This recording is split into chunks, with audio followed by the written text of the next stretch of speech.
One monstrous superhuman shattered his entire world, leaving his family in ashes. Since that tragedy, he's been a ghost haunting his own apartment. Then the system intervened with a twisted gift. He no longer risks his own life. Instead, he deploys powerful avatars into deadly realms. Every puppet evolves, amassing godlike influence across the dimensions. As the public marvels at these rising legends, they remain oblivious that every hero, monster, and king is just a mask for one shut-in. An entire army all controlled by a single mind.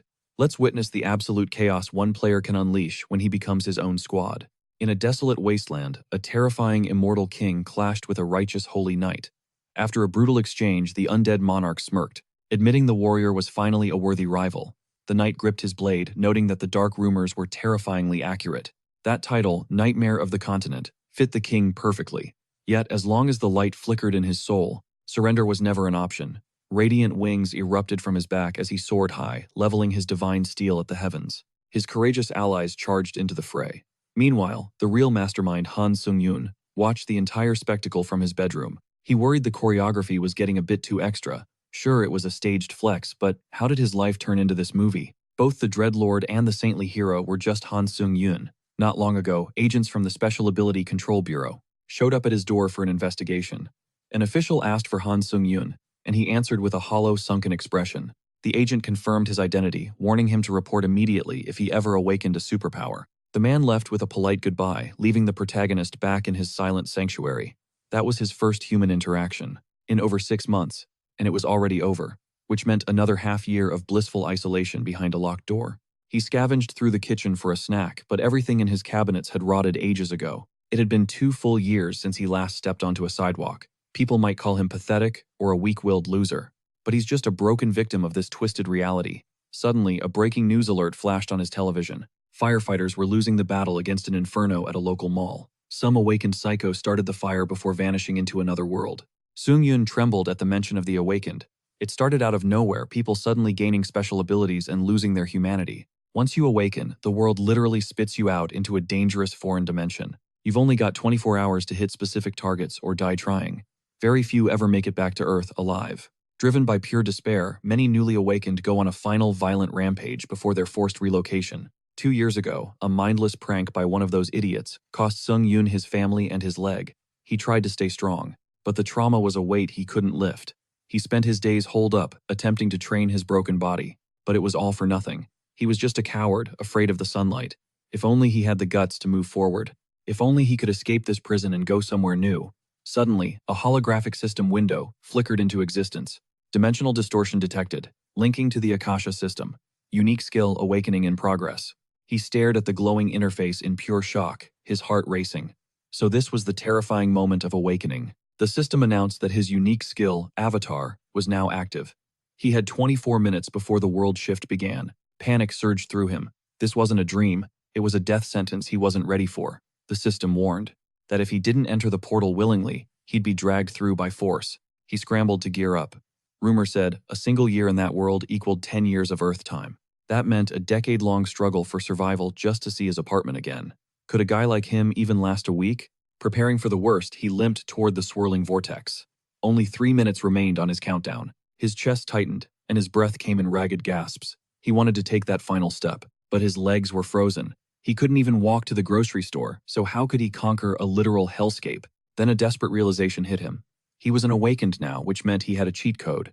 He needed to see what he was truly capable of, and slammed his hand down to activate the avatar skill. When his eyes flew open, he gasped. A perfect physical clone of himself stood there, and a blinding migraine split his skull. His perspective fractured as he began seeing the room from 2 different sets of eyes simultaneously. He stumbled back from his double, his mind reeling at the impossible sight. He looked around his room, confirming that the avatar was mirroring his every thought and vision. The sensory overload made his stomach churn with nausea. He tried to synchronize his movements, but controlling 2 bodies felt like an impossible glitch. Then the system beeped. Time was up. 60 seconds left on the clock. If he didn't cross the threshold, the system would drag him in by force. He let out a jagged breath, realizing his avatar was a total dud. His ability was as trash as his own luck. If only someone could sub in for him. That would be a dream. Suddenly, his eyes locked onto his AA, wild, desperate idea sparking in his mind. He put the gamble into motion. Shoving the avatar into the glowing rift, a loud system chime echoed through the room. Identity of the awakened confirmed. Transfer commencing. Songyun squeezed his eyes shut, pouring every ounce of focus into the link. Blinding light swirled around the avatar as the dimensions began to shift. The moment the final alert flashed, he snapped his eyes open and collapsed. Pure shock hit him. The crazy cheat actually worked. The rift had accepted his proxy. His double vanished into thin air. The system announced the arrival. Transfer to the etheric dimension successful. In a heartbeat, his world flipped. The cold room was gone, replaced by the rustling leaves of a mysterious primal forest. Staring at his palms in disbelief, he panicked. The avatar was supposed to be the one taking the hit, not him. Why was he standing here? Just then, a window appeared. Return to Earth option is now available. Points were earned through blood and sweat in the karma store, but his current balance, a big fat 0. A white-hot migraine ripped through his skull. Suddenly, his vision split, allowing him to see his bedroom and the woods simultaneously. He was peering through the avatar's eyes like a high-tech drone, but living 2 lives at once was a total system overload. His stomach did a violent flip. Suddenly, he was back in his own flesh, the urge to puke hitting him like a freight train. Clamping a hand over his mouth, he bolted for the bathroom. After losing his lunch in the most unglamorous way possible, he finally caught his breath. Wiping the spit from his chin, he thanked his lucky stars. He was still alive. With a mental flick, he called his double back. It materialized instantly. He let out a long, weary sigh, cursing his own pathetic situation. He looked at the mindless clone, wondering what use this garbage skill actually had. Boom. A digital firework exploded in his face. A massive golden notification congratulated him on a secret achievement. Return to Earth without spending karma. For breaking the logic, he unlocked the ultimate interworld portal bonus. Now he could jump between worlds once a day for free. His jaw hit the floor as he read the system window. As his karma numbers began to skyrocket, he gasped. No way. He was officially the first awakened to ever return so fast. He was a pioneer. For pulling off the impossible homecoming, the system granted him nearly 2 million karma points. It was insane. By cheesing the system with his avatar, he'd just banked a decade's worth of points in seconds. Karma usually came from world-shaking deeds, heroism, slaughter, or tireless labor. It was the currency of fate. Method didn't matter, only the balance. This hoard could be used to buy god-tier stats or a permanent ticket home. Was this some kind of glitch? What if the other world came calling again? He shook his head, refusing to overthink it. A win is a win. Without wasting time, he pulled up the shop menu to see how to spend his newfound fortune. A trip back home cost 1 million, while unique skill boosts were 300,000. Then there was his status. Since he was already on Earth, the ticket was useless. But that status upgrade, that definitely piqued his interest. He dived into the status menu. To his shock, he could literally rewrite his own physical biology with points. High-speed regeneration caught his eye. Looking down at his crippled legs, his heart began to race with hope. He slammed the purchase button. Instantly, a strange warm electricity began to surge through his lower limbs. He flexed his feet. It was effortless. The phantom weight of his injury had vanished as if it never existed. That shattered leg had been his cage, the reason he'd cut himself off from the world and his own family. He stood up on steady feet. A notification chimed, healing factor has bypassed standard human limits. Level up super regeneration acquired. With his newfound wealth, he had literally bought himself a miracle. He traded karma for his freedom. Eager to test his recovery, he hopped onto the exercise bike with a grin. Power surged through his muscles. He was back. But even after the heal, his karma bank was still overflowing. What is next? The system offered a skill evolution. Once he acquired it, his potential reached a whole new level. He wondered what would happen if he upgraded the avatar. Peeking at the menu, a cocky smirk played on his lips. He looked like an absolute beast. The avatar commented on his physique, impressed by his supposed hard training. He joked that it was all hard work. Following the awakening, his consciousness was now split in two, allowing him to move freely between bodies. He also unlocked lethal new abilities by upgrading his weapon skills. This core mental skill acts as a master filter, letting him handpick every piece of incoming data. This means total immunity to disorientation, and even better, absolute protection from physical agony. Even as his avatar took a beating, he pushed it to the breaking point before scanning his real-life room.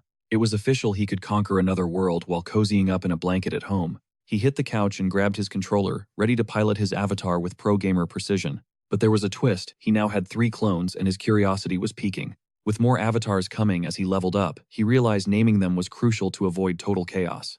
Calling them mere avatars felt basic, so the 3 of them began a high-stakes brainstorming session. Spotting a coffee cup and a ketchup packet, he dubbed his first pioneer, Hans, and the second, Heinz. Hans was a mana magnet, while Heinz was a vitality tank, leaving Hans vibing with his new name. Hans started striking cringe poses, making Songyun wince, but it was finally time for the main quest. The door to the other world awaited. Hans stepped into the unknown, while Heinz just took out the trash. While Hans warped away, Heinz paused at the door before finally stepping out of the apartment. Blinding sunlight hit his eyes for the first time in ages, making Song Yun freeze in his tracks. Zero anxiety, his mind center was working perfectly, and Hans was likely already deep in the other realm. He decided to switch perspectives, instantly warping into a dark, eerie forest under a midnight sky. He scanned the shadows, thinking the silent woods seemed strangely peaceful at first glance. Suddenly, the brush rustled, and a massive panther emerged, sending a jolt of pure terror through him. The beast lunged with razor-sharp claws, but he reacted instantly, flashing his steel in a defensive stance. He blocked the deadly fangs just in time, but the monster began drooling all over his blade. Disgust washed over him as he shoved the beast back, realizing he felt absolutely zero pain or fear. Channeling mana into his sword, he lunged forward and delivered a devastating fatal strike to the predator. As the panther collapsed, Song Yun looked at his weapon, wondering if things were getting too intense. Without proper leveling, staying in this monster-infested zone was a recipe for a quick disaster. He spotted a village flickering through the trees and was immediately met by an old man named Malcolm. The elder was stunned that a lone traveler would brave those deadly woods in the middle of the night. Song Yun just laughed it off, scratching his head awkwardly while downplaying the dangerous feat. When he asked for a place to stay, the old man agreed, claiming neighbors should always look out for each other. Song Yun breathed a sigh of relief, though the elder noted his strange clothes and exotic gear.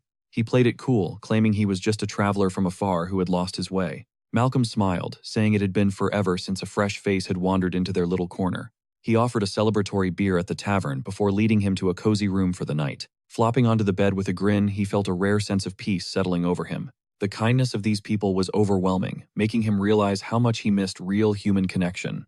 After a few drinks, a heavy yawn took over, and he drifted off, completely unaware of the looming danger. But these villagers were hiding a dark secret, even as the real Song Yun enjoyed a drink back home.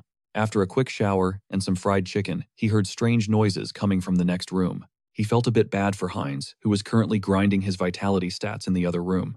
As Heinz approached on trembling legs, Song Yun realized his master plan was actually working. Hard work was great, but he needed more intel on this mysterious new world to truly dominate. He was born to lead, but suddenly a chilling memory of his avatar going to sleep flashed by. The system suddenly screamed, a warning his avatar was dead, sending a shockwave through his mind. All progress and data were instantly wiped, leaving Song Yun reeling as he replayed the entire evening. Hans was gone, and it had to be the old man's doing. That drink must have been poisoned.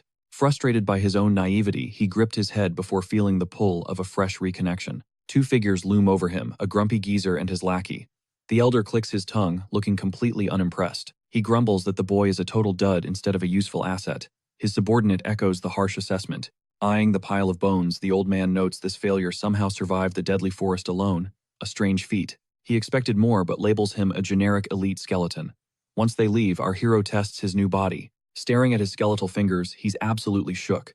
A system ping confirms his race has officially swapped to the undead. He unlocks a passive skill, Decayed Heart. As he stares at the screen in disbelief, the system drops the bombshell. He's a walking corpse now, but his mind center keeps his consciousness intact. He quickly scans the room for intel. Trying to get his bearings, he spots a mountain of corpses. A wave of pure horror washes over him. No way. Did these monsters harvest the whole village? Suddenly, the door creaks open. He instantly plays dead, his mind racing. Who is this? He recognizes the face from the tavern. A chilling thought hits him. Are these guys dark mages? Jeffy trudges in with a heavy sigh, wondering how much longer he's stuck babysitting in this literal dump. He's exhausted. His gaze lingers on our hero, squinting suspiciously. Song Yun's non-existent heart skips a beat. Has he been made? Why is he staring? Did he realize a soul is piloting these bones? Luckily, the mage is just being annoying. Clicking his tongue, the mage barks about why he must double-check this specific batch of inventory again. He's pissed. After dealing with the others, he points at Song Yun, commanding him to line up with the rest of the fodder. Song Yun is low-key panicking. He might not have a pulse, but he's definitely having a mental heart attack right now. Without warning, his bones jerk into motion. He's forced to march toward the group, feeling an invisible grip pulling him. An external mana force is overriding his will. He could fight it if he focused, but decides to play along. As he settles into place, Jeffy continues whining about why the obsessive old man makes him babysit these creepy boneheads. The door slams shut, leaving silence. Song Yun realizes that weird controlling energy felt strangely familiar, like something he's used. It's the exact same vibration that reanimated his corpse. Could this all be tied to his mana attraction skill? The gears in his head start turning. If he can crack the code, he might hijack the entire undead army. A week flies by. Song Yun grinds his control skills, positioning a mindless skeleton right in front of him for practice. Channeling his mana, his sockets flare blue. Suddenly, the bones before him begin to rattle and twitch under his command. The puppet wobbles to its feet. He's finally done it. He can pilot others, though clumsy would be an understatement. The skeleton stumbles around like it's drunk. Song Yoon realizes his limit is currently one puppet. Multitasking is off. He expected more from an elite rank. Just as he's feeling frustrated, a sharp squeak echoes from the shadows. A bold rat is literally eating his heel. Song Yoon snaps into action, snatching the furry intruder before it escapes. Gotcha, you little thief. This pest has been treating his bones like a chew toy for the last 7 days. This thing is fast, but it gives him a brilliant idea. What if he tried his necromancy on a rodent? Testing his theory, a blue glow ignites at his fingertips. The rat senses impending doom and starts losing its mind. One final squeak later, Song Yoon ends the rat only to immediately pull its soul back with skeletal magic. He dubs his new undead minion Alfred and sends the tiny spy out on a high-stakes reconnaissance mission. Go Alfred. Thus begins Operation Nightwatch. With a literal rat on the inside, Song Yoon finally gets the intel he needs. Syncing with Alfred's vision, he gets a front-row seat outside, quickly spotting that lazy mage, Jeffy, still whining. Jeffy is doing what he does best, complaining. As the mage unlocks a restricted door, Song Yoon's curiosity peaks. What's hidden in the other warehouse? He commands Alfred to tail him, but a crushing dark aura suddenly hits. A wave of pure malice leaks from the building. Even with his emotions suppressed, his instincts scream this is lethal. Jeffy eventually trudges out, meeting a colleague. The mage lets out another exhausted groan, looking completely drained of life. He asks when the maturation process ends. Apparently, the fragment of the immortal king is sucking the life from him. Jeffy feels his soul being devoured every time he goes inside. His friend just shrugs, offering zero sympathy. The teacher is in there daily. Jeffy scoffs, questioning why they even need guards under such total lockdown. Death traps are set everywhere, not even a mouse could slip through. Ironically, Alfred is doing exactly that. Jackpot Song Yoon thanks the idiots for the free intel. That massive power source must be the immortal king's fragment. He scans for more clues, wondering where the old man went. Suddenly, a magical spike skewers Alfred, pinning him to the ground. The elder drew near, muttering that his suspicions were right, only to find a mere rodent scurrying through the shadows. Panic flared in Song Yoon's chest. Was his cover blown? Squinting at Alfred, the old man hissed, "Is this thing undead?" No traces of dark arts appeared, yet the creature reeked of murky mana. Yanking out the magic spike, he demanded answers. Did raw mana warp this beast into a zombie? Only one cursed location could leak such a foul, concentrated energy. Cornering the guards, he barked. Wasn't Jeffy handling warehouse duty today? Their faces went pale with sheer terror. Meanwhile, Song Yoon whispered a solemn apology to Alfred, vowing bloody retribution. Watch me from above, I'll make them pay. Hearing about the rodent, Jeffy slammed the basement door open with a violent kick, roaring at the top of his lungs. Who knew a damn rat would show up here? Why the drama over a pest? He vented his simmering rage onto the helpless undead. Leveling a finger at a corpse, he snarled. Why isn't this freak standing straight? He barked a command for the creature to snap to. Calling him a brainless monster, he delivered a bone-shattering punch to the face, screaming for the undead to hold its ground. The impact sent the creature crashing down. Inspecting the face, Jeffy chuckled darkly before hoisting the corpse up by its matted hair. Wait, aren't you that cocky brat who defied me? This loser once swore to kill Jeffy if he ever touched his family. He dared him to speak up, knowing full well he'd already ripped out the man's tongue. Releasing his grip, Jeffy let out an annoyed sigh. The novelty had worn off. It was way more entertaining when they were hunting down every fool in the village. As the undead twitched, he mocked the creatures, claiming this miserable bastard must be thrilled with his current state. After all, your wife is here. But where are the kids? Every family needs little failures, right? Suddenly, the undead lunged from the shadows, sinking its teeth into his neck. Jeffy shrieked in agony, spinning around in pure shock. What was going on? As the corpses closed in again, he frantically screamed for them to halt, over and over. His orders fell on deaf ears. Just as he prepped a dark spell, another zombie lunged forward, gagging him with rotting hands. Muffled groans escaped his throat as he watched the mob of undead tear into his flesh with savage hunger. Pure terror consumed him during their brutal payback. For Song Yoon, their vengeance was only getting started. Moments later, a new vessel named Haynes arrived. Song Yoon instantly shifted his consciousness into the body. He attempted to breach the village gates, but a guard blocked his path. Song Yoon quickly spun a lie. He claimed his brother resided nearby, but the sentry scoffed, saying the man had vanished ages ago. Way back, why would we let a random stranger through? Thinking fast, Song Yoon shifted his strategy immediately. Song Yoon demanded an audience with the village elder. As the heated argument escalated, a shadow approached. The village chief stepped forward, demanding to know the cause of the ruckus. He was the one in charge here. Song Yoon offered a nod. Upon seeing his face, the elder froze in confusion, stammering, Who are you?" He claimed he was searching for his twin Hans. Little did the elder know, Hans was already infiltrating the warehouse. Controlling two bodies was proving to be a game changer. With Haynes keeping the elder busy, the path was clear. He snatched the fragment of the immortal king with ease. Staring at the gem, he felt its overwhelming ancient power. Was it drinking the dark essence of the nearby dead? The fragment seemed to be resonating hungrily, filling its own void. Surveying the undead, he realized these corpses were monstrously powerful.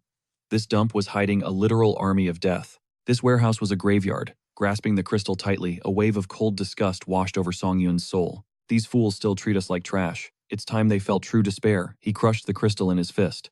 A torrent of energy erupted. Simultaneously, Haynes kept the elder distracted with a deceptive, lingering conversation. "We're twins, we always sense each other's presence," he teased. The old man just let out a mocking cackle. He scoffed at the idea, but then his eyes nearly popped out. A massive surge of energy radiated from Haynes. "Something is wrong with the fragment," the elder shrieked, his face twisting in sudden absolute horror. Transforming into a spirit, he raced toward the warehouse, screaming for the guards to slaughter the intruder immediately. But the target vanished. Inside the warehouse, Song Yun struggled to keep his sanity within Hans's body. A tidal wave of pure agony flooded his mind. His mental core fought desperately to filter the chaotic data. The mental trauma hit like a freight train. Could any mortal survive this? His vessel greedily drank in the darkness. Energy swirled violently. Suddenly, a blinding flash erupted as the system confirmed the hidden evolution conditions were met. Behold the immortal Demolish Mage, empowered by the fragment, his rank ascended to a whole new legendary level. A shard of the immortal king, one of 3. Its dormant dark magic fused perfectly with his core. He unlocked the legendary skill, Magical Wisdom. This god-tier buff grants him total mastery over the dark arts. Meanwhile, Jeffy's lookout let out a frustrated sigh. He was sick of babysitting that incompetent, useless idiot. If Jeffy couldn't handle one zombie rat, he'd do it himself. Suddenly, Malcolm's raspy voice echoed inside his mind. He ordered him to check the fragment immediately. The boy hammered on the door, screaming for Jeffy to answer. When silence followed, he shouted again, his voice cracking. "Jeffy, you better not be sleeping in there." A sudden glimmer pierced the room's shadows. A figure approached.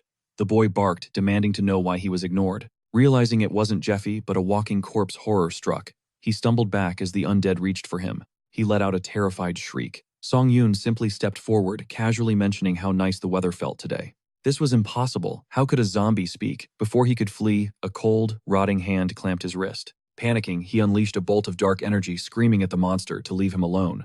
The blast shattered the door, letting a tidal wave of undead swarm him. Song Yun calmly stepped through the debris. He noted that ignoring people was the height of rudeness.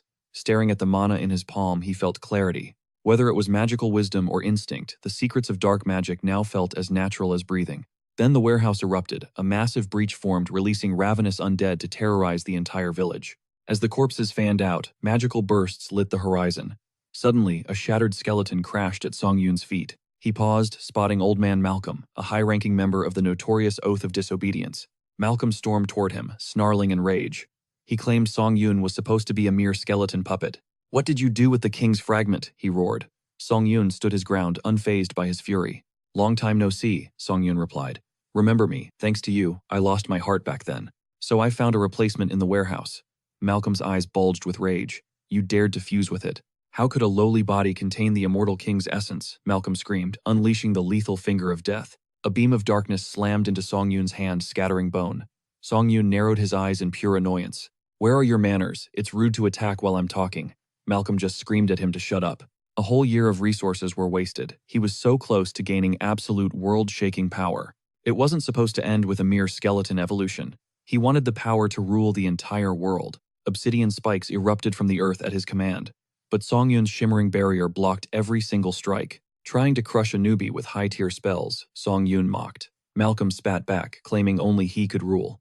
"You never had the strength to tame that fragment anyway," Malcolm growled, baffled by how the boy survived. "Fine, I'll just tear your body apart for my experiments." He launched another wave of destructive magic. Song Yun deflected it effortlessly. "Stop announcing your moves. It's annoying." Then he called Malcolm Alfred's killer. He promised him a swift death. Malcolm scoffed. "Who is this Alfred? Just another peasant fly. Did you really come here for revenge?" Suddenly, jagged blades of shadow materialized behind Song Yun's back. Song Yun spun around his barrier, shattering the ambush. None of this mattered. He had adapted to the power. Was it the fragment's influence? Regardless, he was done playing. He couldn't afford to waste any more time. Malcolm cast the Pact of Annihilation. Suddenly, the dark mages fighting the horde clutched their chests in agony. Their very souls were ripped from their bodies in a gruesome display of betrayal and dark magic. Those dissolved spirits coalesced into the crown of the broken. Malcolm placed the artifact on his head, laughing.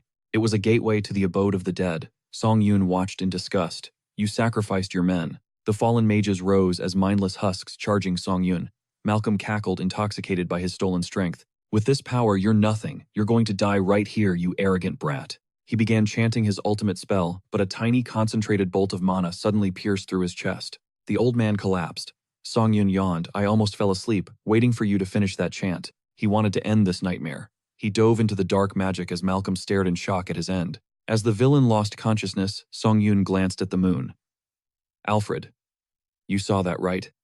It's over. He finally settled his blood debt to claim a moment of peace. Simultaneously, Saint Ristar offered desperate prayers within the holy temple. As the divine response echoed, anxiety clouded her gaze.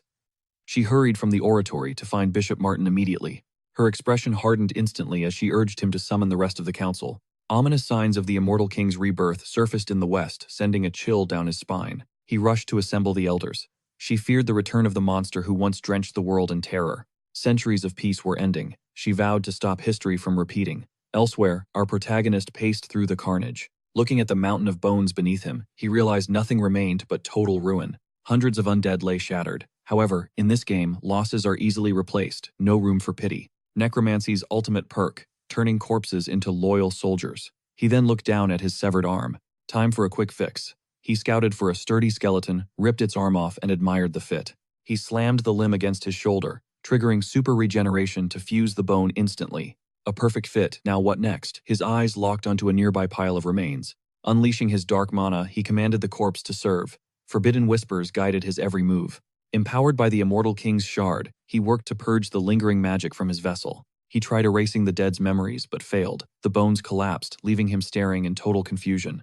A miscalculation. After some trial and error, a small legion of the damned finally stood before him. Practice makes perfect. He eyed the old man, debating whether to resurrect him as a sentient undead servant. He needed information, but the ritual hit a wall. Surprisingly, the old man's soul was completely missing. Ripping open the man's tunic, he discovered a mysterious magic circle, etched directly into his flesh. It seemed his soul was siphoned through this seal, a ruthless security measure to keep secrets buried.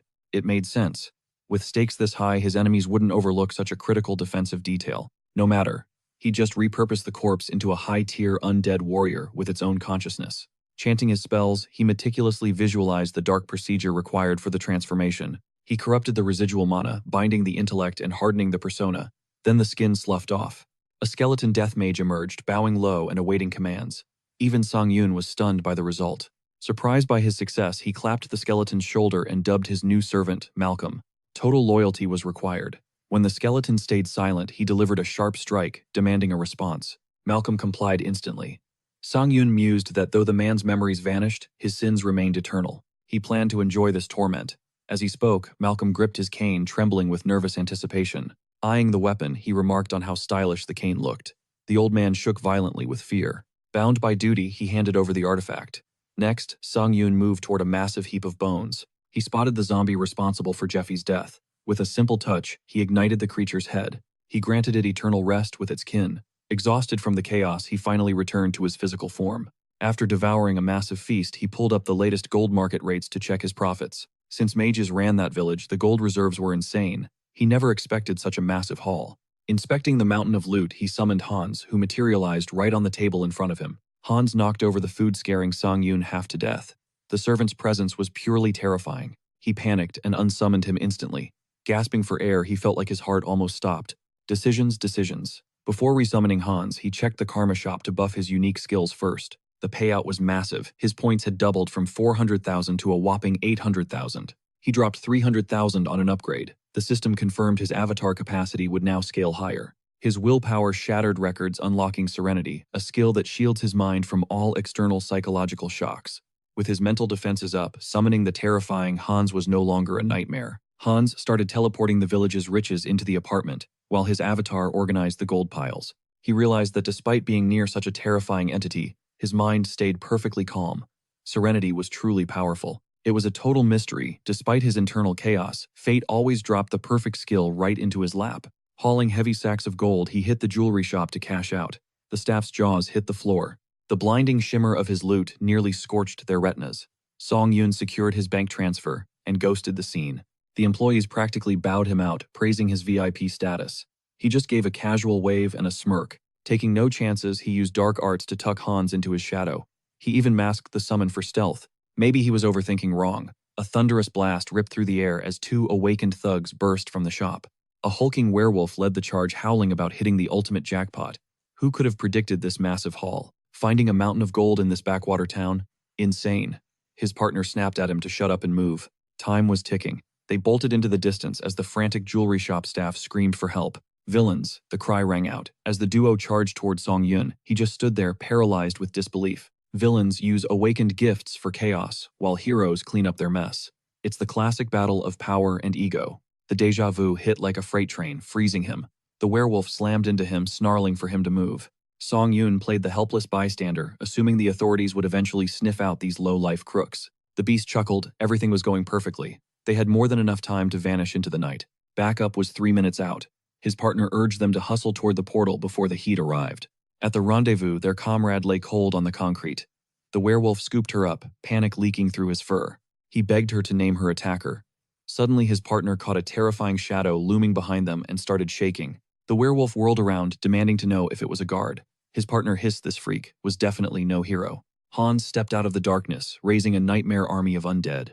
Pure, unadulterated panic gripped the villains' hearts. Song Yun might be playing the weakling, but Hans was an absolute force of nature. Meanwhile, the Association of the Returned swarmed the area. Their commander barked orders, desperate to catch the fleeing criminals. Would they let them slip away again? But arriving on site, they stopped dead. The scene was completely baffling. The heavy lifting was already finished. The commander stared at the incapacitated thugs. Someone had already served them justice. They couldn't be far. Secure the perimeter. Just then, a flicker of darkness danced across the commander's blind spot. Hans slipped out and reunited with Song Yun, stretching his limbs. A little warm-up was exactly what he needed. Nothing beats a bit of stress relief. Once home, Song Yun dispatched Hans back to the other world for total domination. Towering city walls finally loomed ahead. He'd made it. Malcolm's intel about this place was spot on for once. The promised city to the east was real. Stepping through the massive gates, Song Yun took his first breath inside. This was Hans's official Otherworld debut, but the vibe, it was nothing like the grand entrance he'd imagined. The streets were ghost town empty. No guards, no welcome party. It seemed newcomers weren't even worth their notice. Harsh shouting echoed from a dark alley. A man pointed a jagged finger at a girl, spitting out venomous warnings. She pleaded for mercy, begging for just a few more days. But the man wasn't interested in excuses. 2 silver coins. That was the price. He gave her 3 days to pay up, or suffer the dire consequences. Same old cliché. Thugs harassing a girl. Song Yun rolled his eyes and prepared to walk away from the drama. Suddenly, the girl bolted from the alley and slammed right into him. She scrambled to apologize, looking absolutely terrified. "Do you know this city?" he asked. She stared up, confused, but then he flashed 2 silver coins with a smirk. "Consider me your new boss. Time to talk business." Desperation met opportunity. She was definitely in for the gig. She started the tour, immediately leading him to a local inn that supposedly offered the best rest in town. Diane, that was her name. She was scraping by, struggling to keep her sick brother alive in this harsh city. Orphaned and broke, the local taxes were crushing her. Acting as his guide was her only lifeline for survival. 2 silver coins a day. He handed over the first payment, telling her to report back at dawn, sharp. He checked into the dusty inn, crashing onto a stiff bed. Maybe this counts as a good deed, he wondered. Even if she planned to rob him, sleep came fast. But dawn arrived far too soon after a brutal night. That bed was a nightmare. He barely caught any sleep. Suddenly, a sharp sneeze echoed from right outside his window. Peering out, he saw Diane perched on a crate, shivering. The poor girl was already half frozen, waiting for her boss. "Yo, why are you just standing out there?" he asked, ushering her inside for a quick morning meal. He told her to stop pulling up so early and wait until lunch, but she just grinned and called him uncle. "Stop with the uncle stuff," he snapped, clearly annoyed, while her eyes drifted toward his plate. That leftover crust caught her eye instantly. He told her she could have it if she was that hungry. She stashed the bread away with a quick thanks before they headed out into the city of Azantu. This tiny settlement was tucked away on the western edge of the Talia kingdom. As they walked, Song Yun felt like he'd been dropped into a medieval sim. Suddenly, a strange mark on the wall caught his eye. He'd definitely seen that symbol before. Leaning in closer, he figured it was just some old red paint. "That's blood," Diane whispered. He sniffed it, skeptical, until she asked if he'd had venison soup last night. His jaw dropped. How did she know that? She just smirked, bragging about her insane sense of smell. That's wild, he thought. A nose that sharp had to be some kind of overpowered hidden skill. When he asked about the mark, she revealed it was the crest of the Varkalak Guild, the local shot callers.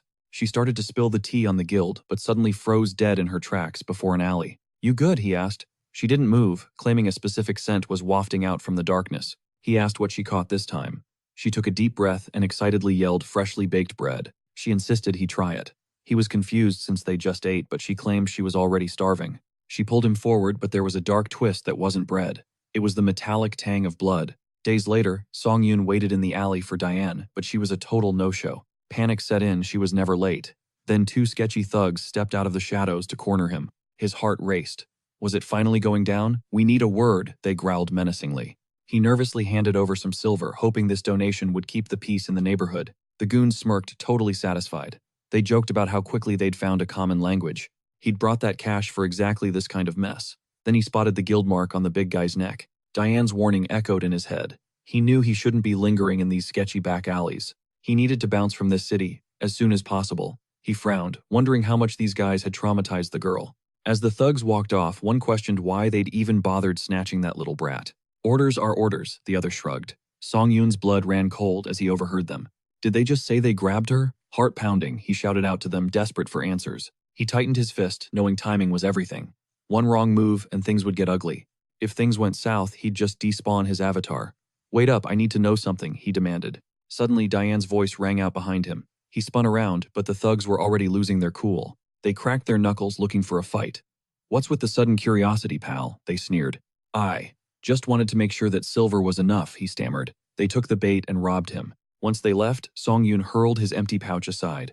"Where have you been?" he barked at Diane. "You're late. Do you have any idea how much I just paid those guys? No dinner for us tonight?" But dinner was the last thing on her mind. Through her tears, she cried that her brother was missing. She wiped her eyes, explaining he'd finally started recovering. But now he was just gone. Then it clicked.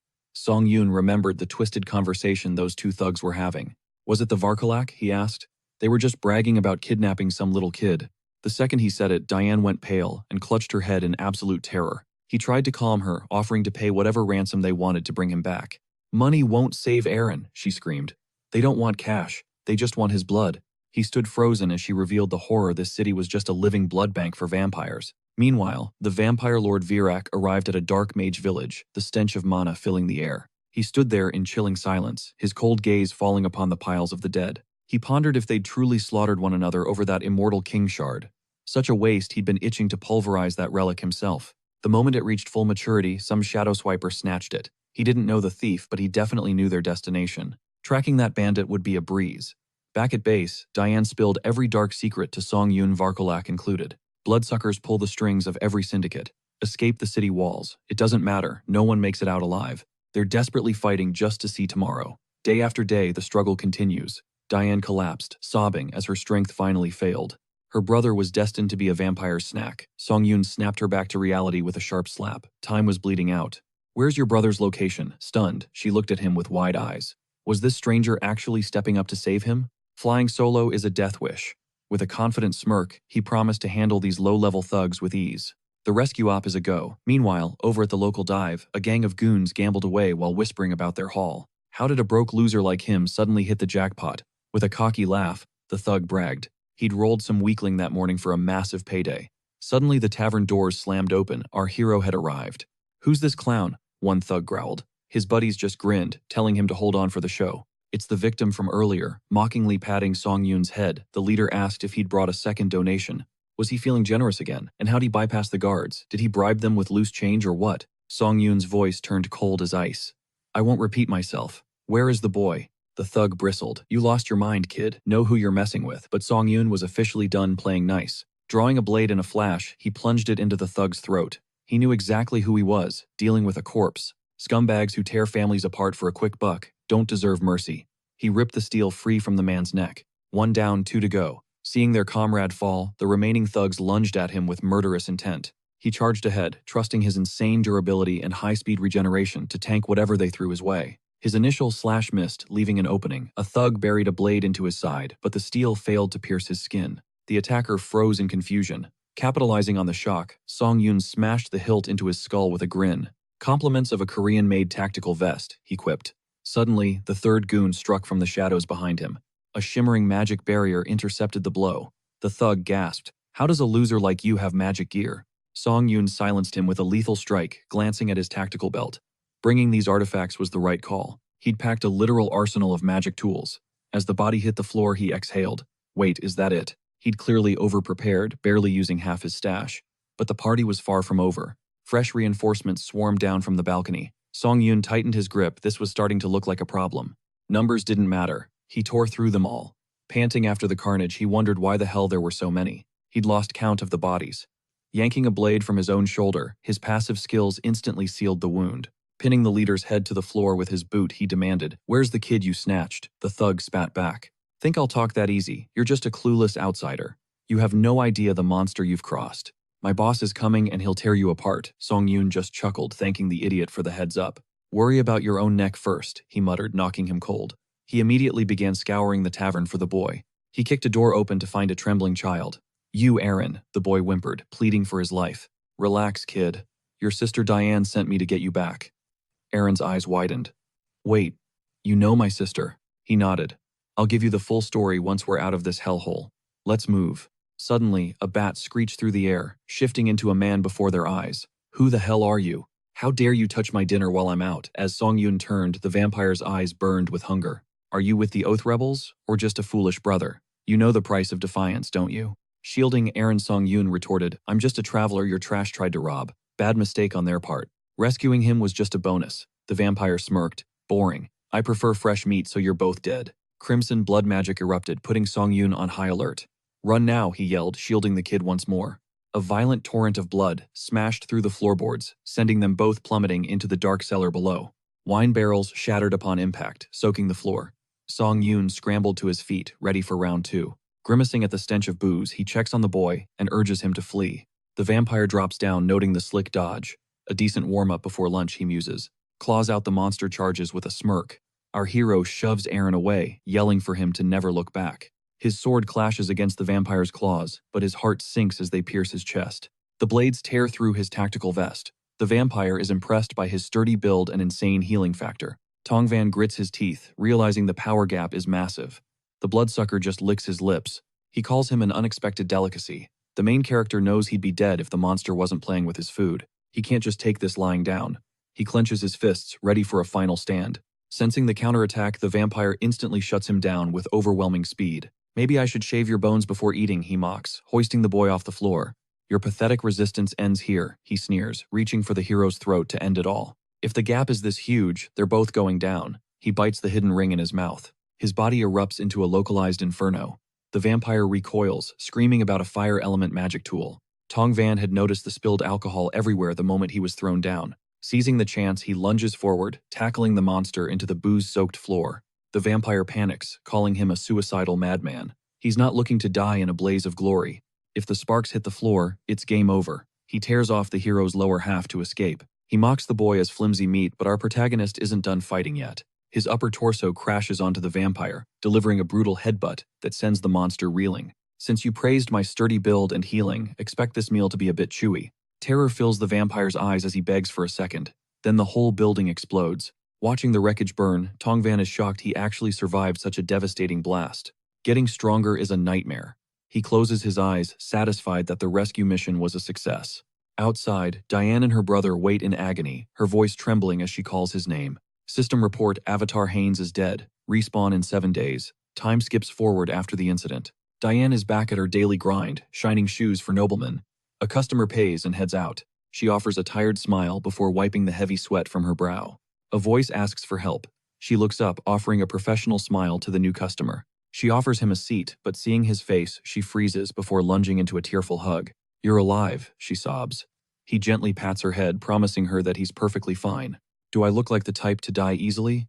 In reality, the original Haynes died a week ago. Fearing her grief, he rushed a new avatar, Haynes II, specializing in extreme speed. As she clings to him, he hopes she won't notice the sudden change in his stats. To her, the soul is the same. He returns the embrace, feeling the weight of her relief. She warns him to stay hidden from the vampires. He just smiles and tells her not to worry. He's made his move. With the undead king on his side, those bloodsuckers are no longer a threat. Back at the inn, he's too busy with his system windows to notice he's being watched. Suddenly, a bat shatters the window and transforms into a man right before his eyes. Vampire Lord Virok slams him against the wall, demanding to know if he's the culprit. The trail from the forest led straight to this room. The hero realizes he's facing a high-tier monster. Have they already figured out his secret? Virok wonders if this mysterious outsider was working for the vampire who was recently slain. Tong Van gasps, unable to break the grip. Virok sniffs him, sensing no dark mana or the distinct scent of the undead king. I have no idea what you're talking about, the hero lies. The Lord's fury only intensifies. He sinks his fangs deep into the hero's neck. I'll ask again after I've finished my meal. But the lethal bite was a slow death sentence, as the dark infection surged through his veins. His mental core buckled under the agony. Fangs elongated and razor-sharp talons tore through his skin. Amidst the chaotic evolution, he cursed his recurring fate. Suddenly, a cold system notification flashed. His race had shifted to vampire. He had unlocked a legendary hidden skill legacy, Lesser Blood. His god-tier healing was nerfed to standard regeneration. Virok pressed him for answers once more. Was he truly tied to the oath of disobedience? Song Yun felt a crushing aura weigh him down. His very DNA shrieked, demanding he bow to the apex predator standing before him. He played the humble traveler, using his mental sanctuary to filter out the overwhelming pressure. He severed the biological urge to submit. Sensing no lie, Virok clicked his tongue in annoyance. Convinced he was wrong, the Lord ordered him to follow. Song Yun hid his relief. This was his chance to gather intel. Virok led him straight to the Varkalak clan's headquarters. They stepped into a hall filled with night stalkers, all bowing in reverence to their master. Cold glares met the newcomer, questioning why such trash was allowed inside. Yet one person approached. A girl named Rosalika grabbed his hand, her smile devious as she teased the fresh meat. She demanded his name, her face flushed. Song Yun wondered if she was just a total drunk. He introduced himself and she shoved a glass toward him, reminding him they were both low bloods. She offered a drink of freshly squeezed crimson. To maintain his cover, he had no choice. The scent of iron filled his nose. Even with his mental shield, a primal thirst surged. Fearing the side effects, he numbed his senses before gulping down the entire glass. He claimed it was tasty. She grazed his chin, whispering that he would be her type as a snack. She would have drained him dry if he were human. Song Yun forced a laugh, curious about her labels. She looked puzzled, explaining the hierarchy. In their world, a low blood was just a common soldier. Pure bloods were the nobility like Virok. But true bloods, they were the absolute kings. Above them all was the sacred blood, a godlike prophet they all worshipped, an entity demanding total obedience. Suddenly, a sharp chime echoed from the balcony above. Virok silenced the room with a glass tap, announcing that the meeting was officially in session. Time for business. Flanking him were two lethal purebloods, Parita and Tiapo. He revealed that the immortal king's fragments were stolen. They were traced back to this very city. Then they vanished. There was a chilling chance the relics were already among them. The immortal king's fragments, Song Yun whispered. Rosalika shot him a sharp look. She explained that dark mages had been farming these artifacts nearby. Song Yun froze in realization. Was she referring to the Oath of Disobedience cult? Virok barked out a new order. Every vampire was to sweep their sectors and report any anomalies instantly. Vigilance was mandatory. Later, Song Yun patrolled with a sulking Rosalika huddled under her parasol. She complained about the blistering sun. Song Yun donned his hood, feeling the daylight sap his strength. Even the high-ranking Parita was searching. They could not afford to slack off now.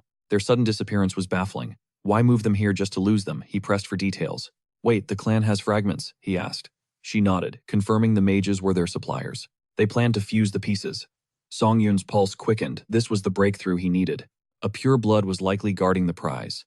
He gripped her shoulders, his eyes burning with intensity. He spun her around, demanding to know exactly where the fragments were hidden. She laughed it off. She was too low-ranked to know. But when he briefed Diane, she nonchalantly claimed she knew the location. Song Yun's jaw nearly hit the floor. It could not be that easy. She warned that her intel was a year old, but still solid. She used to maintain the tomb. Every Friday, the Varkolak elites would descend into the stone chamber. A putrid stench wafted from the depths, prompting Song Yun to search. Aaron finally understood the gravity of her warning. The danger was clear now. After expressing his gratitude, he rose and declared his next move. He would spearhead the mission alone while they stayed hidden. But as he turned to leave, Diane clutched his sleeve. She whispered that his scent had shifted.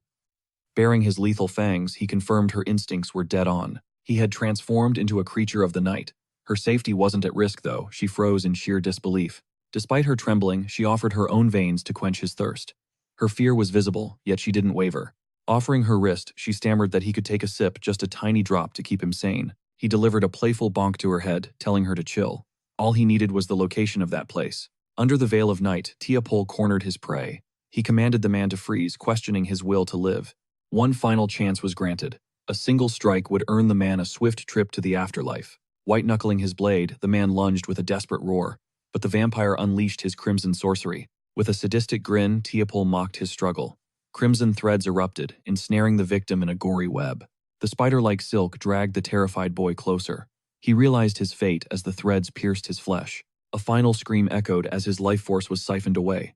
Casting aside the husk, Tiapol scoffed in disappointment. Total boredom. He ordered his lackey to clear the trash and hunt down a worthier sacrifice for the next round. The servant disentangled the corpse from the web, but a sudden movement in the shadows caught his eye. A terrified shriek left his lips. Suddenly, a swarm of skeletons erupted from the void, swarming the vampire. Tiapol recoiled in disgust at the rotting undead. Infuriated, he leveled a finger at the intruders. He commanded his minions to purge the filth. Amidst the chaos, a shadow slithered beneath the bone warriors. Massive obsidian spikes burst from the ground, though Tiapol barely parried. His face twisted in sheer annoyance. He demanded to know if the oath was responsible. Hans offered only silence, fueling the vampire's rage. Tiapol realized the hard way was necessary. Not that he minded a little bit of torture. He promised to interrogate Hans's decapitated head. Crushing a vial of blood, he unleashed a devastating shockwave. Bones shattered as the skeletons were blasted back. The main character smirked, wondering if his head would truly suffice. Manifesting dark energy, he honed the fallen bones into lethal spears, launching them with a flick of his wrist. He dared Tiapol to resist. As the spears soared, skeletal hands clawed from the earth, pinning the vampire. Tiapol froze. The trap was too swift, the execution perfect. Just then, Sanya lunged into the fray. Sanya dove in, shielding Tiapol from the bone barrage. The vampire gasped, hoping for backup. Perfect timing. Sanya claimed they had caught wind of the ambush and rushed to his side. Lord Virak's army was closing in. Tiapol rallied, demanding Sanya assist in crushing this demon. They just needed to stall. But suddenly, a warm spray of blood coated Tiapol's face. He stood paralyzed as reality set in. His supposed ally was sinking his fangs deep into his shoulder. He shrieked in betrayal. Utilizing his avatar, the main character locked the vampire down with crushing dark magic. Tiapol stammered, realizing the treachery. He begged for mercy as his world crumbled into panic. His body shriveled like a prune. He screamed, horrified that a fellow vampire would commit such a sin. Cannibalizing one's own kind was madness, but Hans did not stop until every drop was siphoned. Tiapol collapsed into dust. Hans wiped his lips, immune to the madness. Then the system chimed. A new notification appeared, blood magic acquired. He instantly manipulated the energy to shatter the seal. With seconds to spare, he chose brute force. He blasted the sarcophagus with a surge of crimson power. The ceiling groaned as the tomb exploded. Peering into the rubble, they found the immortal king's fragment. Hans grasped for the relic, but a violent shockwave erupted, hurling them across the room. Songyan braced himself. Even with his mental defenses, the sheer malice from the shard was suffocating. It was a tidal wave of darkness. Channeling the collective will of his clones, Hans focused his power. A pillar of obsidian lightning and mist erupted through the roof, piercing the night sky. Virak watched in terror, fearing he was too late. Suddenly Hans emerged from the ruins reborn. The vampire lord barked a command, and his kin unleashed a torrent of lethal blood magic. But the assault was useless. With a casual flick of his wrist, Hans sent the vampires flying. Lord Virak squinted at the skeleton, a cold chill of dread crawling up his spine. The system flashed, regeneration had evolved into immortality. Forbidden knowledge was now his to command. Hans had transcended his demolich form, becoming a legendary archlich. The paladin stared in utter disbelief. "Holy heavens, is that an inferno?" he gasped. "It's coming straight from Azantu." He choked on the air as Tuscan caught a floating ember, instantly ordering the horses to retreat. They had to reach the cathedral. This wasn't just soot, it was a dire omen for the saint. The immortal king was rising again. Virak shielded his eyes, peering into the chaotic horizon. Hans felt an explosive surge. He was 10 times more powerful now. A true archlich had awakened. Armed with 2 out of 3 fragments of the immortal king, his rank skyrocketed. Dark mana pulsed through him. As long as his source remained, death was merely an inconvenience. He channeled the void in his palm as the system confirmed his new traits, evil wisdom, and forbidden knowledge. Every dark secret of the universe unveiled itself, granting him absolute mastery over the forbidden arts. He lunged his staff forward, unleashing a tidal wave of shadows that swallowed everything in its path. "Smoke, is this a diversion?" Virak hissed, just as Louis screamed for them to fall back. They needed to regroup, but before Louis could move, Hans's hand clamped around his throat. Screams echoed as Hans dragged him into the abyss. "Damn it," Virak roared in frustration. In a flash, jagged shards of dark mana impaled his flesh, forcing a guttural shriek from his lungs. Hans loomed over him. Tougher than the average pure blood, he mocked, but still just a walking blood bag. Virak winced, stunned by the sheer pressure of the magical aura radiating from the lich. He absorbed the fragment entirely, he howled. How can one soul withstand that much corruption? "Curious, aren't we?" Hans whispered from behind him, stepping over the fallen like they were trash. He gripped his fist and grinned. The system chimed. Growth conditions had finally been satisfied. A new skill, blood inheritance, surged through him. He wiped a crimson smear from his lip. Perfect. He was a pure blood now. Hunting vampires was the ultimate shortcut, but he had to save some for later. Rusilica turned to Lady Pyrite, her voice trembling. What's our next move? We can't just give up. Pyrite's gaze remained cold. Virok has fallen. This monster is on a completely different level. The fragments contained enough mana to level a kingdom. Their enemy was becoming a literal god. She watched the drifting ash as the first light of dawn broke. The sun is up. We retreat to headquarters immediately. We're going to need every soldier we have. Deep in the city, a man scrambled through the alleys, gasping for air as he cursed his luck. He leaned against a cold stone wall, praying those monsters wouldn't hunt him to the bitter end. Arrogant bloodsuckers, he spat. They talked a big game only to get wiped out in seconds. Trusting them was a death sentence. Suddenly, Hans emerged from the shadows, crushing his arms as he screamed. Hans stayed to clean up the Varkalak mess, while Heinz blended into a merchant caravan to escape. Traveling with Diane and her brother, Heinz sizzled meat over a fire, the aroma filling the air. A little pepper, and voila, chef's special steak is served, he joked, passing out the steaming plates. The kids stared in awe before diving in. Oh man, this is the best thing I've ever tasted. They beamed with gratitude. Heinz just smiled, telling them to eat until they were full. Seeing their bright smiles, he realized the shadow of death had finally lifted from their hearts. He asked Diane about her uncle's shop in Laplas. She nodded shyly, hoping they'd actually be welcome. Leave the worrying to me, he assured her, silently deciding to leave them a fortune if things went south. The thought of saying goodbye stung. When had he become so attached he wasn't the same man anymore? Are you okay? Diane asked, looking concerned. Do you need blood? Heinz clutched his stomach and burst out laughing. Satisfied with his meal, he wondered if he should just drain every remaining vampire in the village all at once. Hans was busy raising a new undead army. He herded the transformed vampires into the portal, ordering them to finish up and move out. This subspace is absolutely broken. It's literally infinite. He crossed his arms, lost in thought about its potential. Forbidden lore and dark wisdom are the ultimate combo. Maybe he could even manifest a subspace back on Earth. Suddenly, a shockwave of crimson energy slammed into Hans's chest. Over sneered, asking if he was still playing tourist in their city. Was he seriously underestimating them this much? Besides, was this guy even a real member of the Oath of Disobedience? Hans barely blinked as he reached for the arrow lodged in his ribs. Is that really all he thought of him? Then a smirk played on his lips. He introduced himself formally, Hans, an honorary member of the Oath of Disobedience. Over dismissed the claim with a wave manifesting a lethal blood spear. He called out the lie about their sanctuary being destroyed. And what about the Immortal King's fragments? Did he really think he could just steal them and vanish? Those details are irrelevant now. Over conjured a massive scythe, leaped down and screamed that death was his only option. The strike was lethal, nearly cleaving Hans in two. He narrowly sidestepped the blow, stunned by such overwhelming physical pressure. A purebred vampire is definitely no pushover. He tried to retreat, but slammed hard into a shimmering barrier as Over taunted him. Did he really think escape was that easy? The clan's elite blood mages had locked this entire zone down. The Lich pressed his palm against the seal. He could shatter it with effort, but he desperately needed more time. The vampire vowed to crush his skull and rip the fragment out himself. Giant spectral hands made of blood began to manifest. As the hands closed in, Hans realized he had only one card left to play. Mark my words, he declared. I am Hans, the one sworn to disobedience. I might be retreating today, but I'm definitely coming back for your head. Talk about a classic villain's dramatic exit. Hans triggered the skill, and in the next heartbeat, he vanished into thin air. The remaining vampires stood there in shock. What just happened? Over roared in fury, demanding to know how he bypassed the barrier. He spun around only to see one of his soldiers collapse. A weapon was buried deep in the subordinate's back. Those are the holy silver arrows of the paladins. Suddenly, another subordinate stationed on the floor above screamed out in terror. Lord Over, we have a massive problem. He pointed frantically toward the entrance. The Paladin Order of the Supreme God has the entire tomb surrounded. The Lord grit his teeth as the realization hit him. That damn Lich, he stayed just to stall them, cunning bastard. No matter where he hides, I'll find him and kill him. Meanwhile, back at safety, the protagonist beamed with relief. Seeing Hans on the floor, he cheered. He's alive. He gave a solid thumbs up, laughing that the recall skill is a total cheat code. But then reality set in. Remembering Hans's edgy parting words, the protagonist turned bright red and buried his face in his hands. He let out a muffled scream and dove onto the bed, hiding under the covers. What kind of cringe villain line was that? I'm literally going to die of embarrassment. Hans detached his skull while the protagonist kept shrieking into his pillow. Why did I say that? Am I losing it? Then he paused, asking if he was actually just proud of his own power.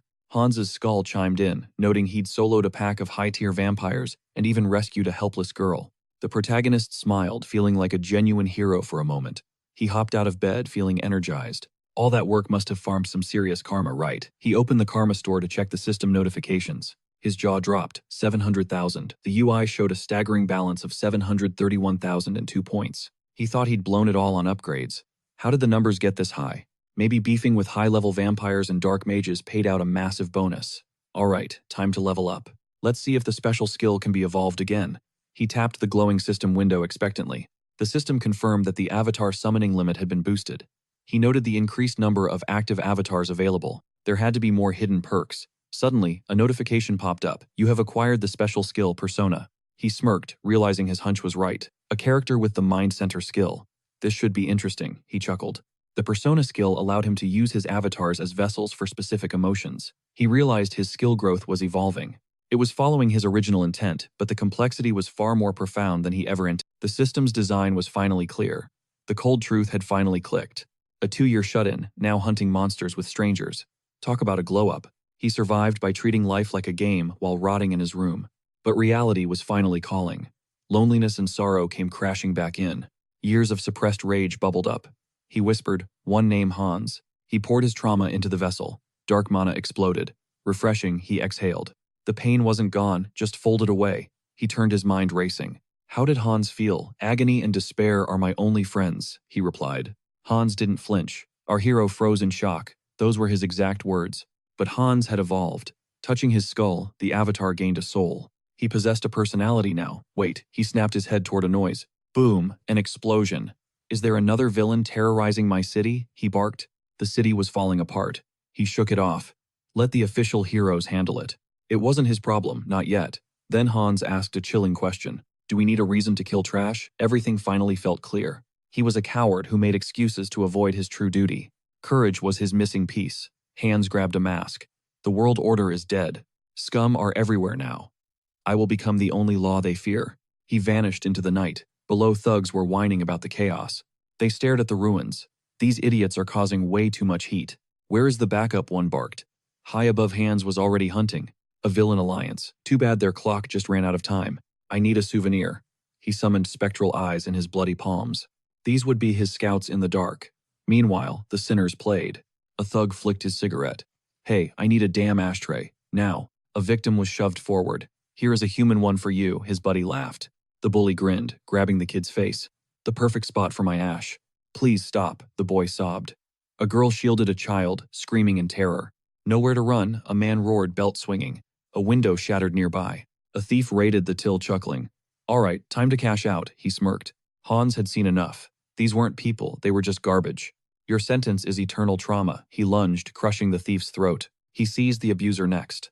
Their nightmare was only just beginning. He crushed the bully's wrist, injecting pure terror, seeds of evil. Remember this fear.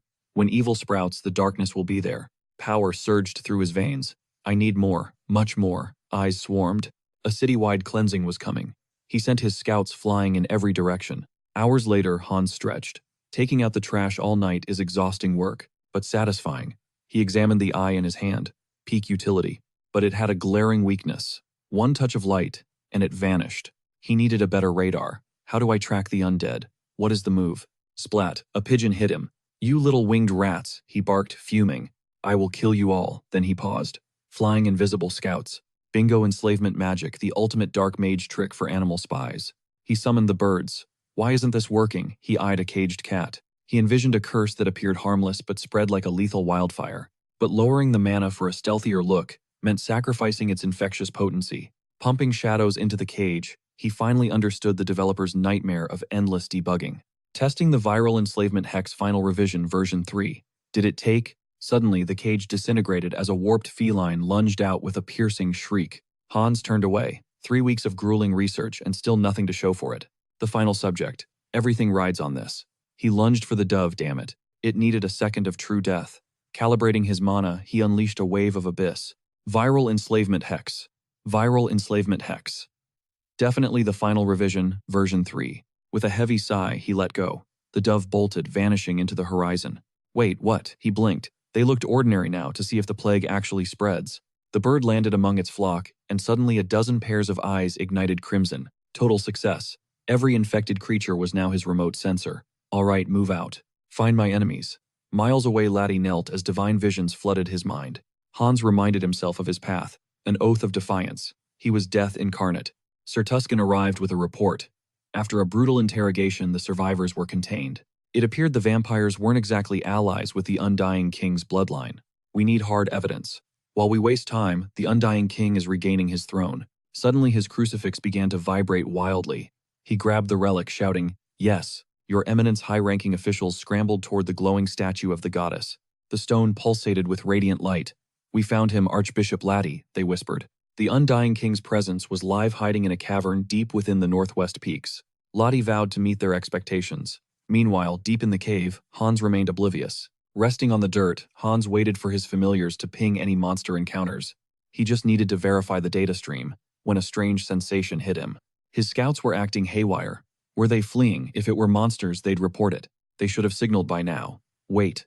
Unless it is humans. Humans in this wasteland, an ambush impossible. How could a massive army stay hidden? They'd masked their auras perfectly. An arrow skewered his dove as a paladin appeared. Face your oath of defiance. Your pathetic tricks are useless against the saint's mark.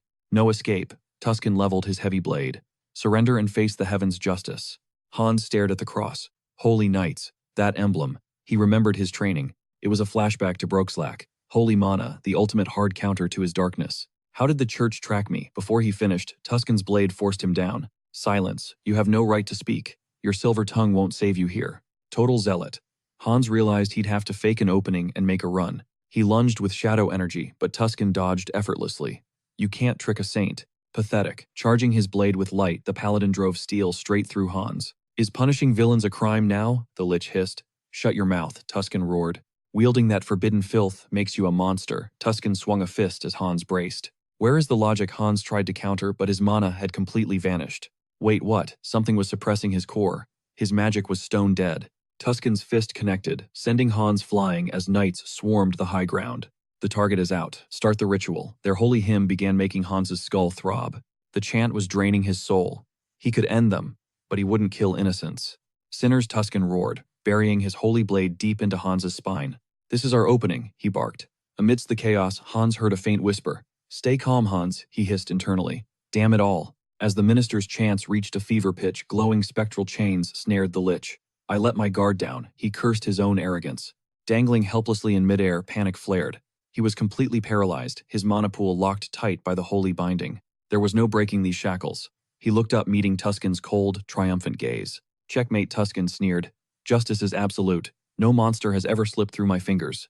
The struggle is over, Tuscan declared. But instead of begging, Hans just started, laughing. Tuscan stared, baffled by the lich's sudden amusement. Realizing words were useless, Hans ignited his core. Sorry, pal, he grinned.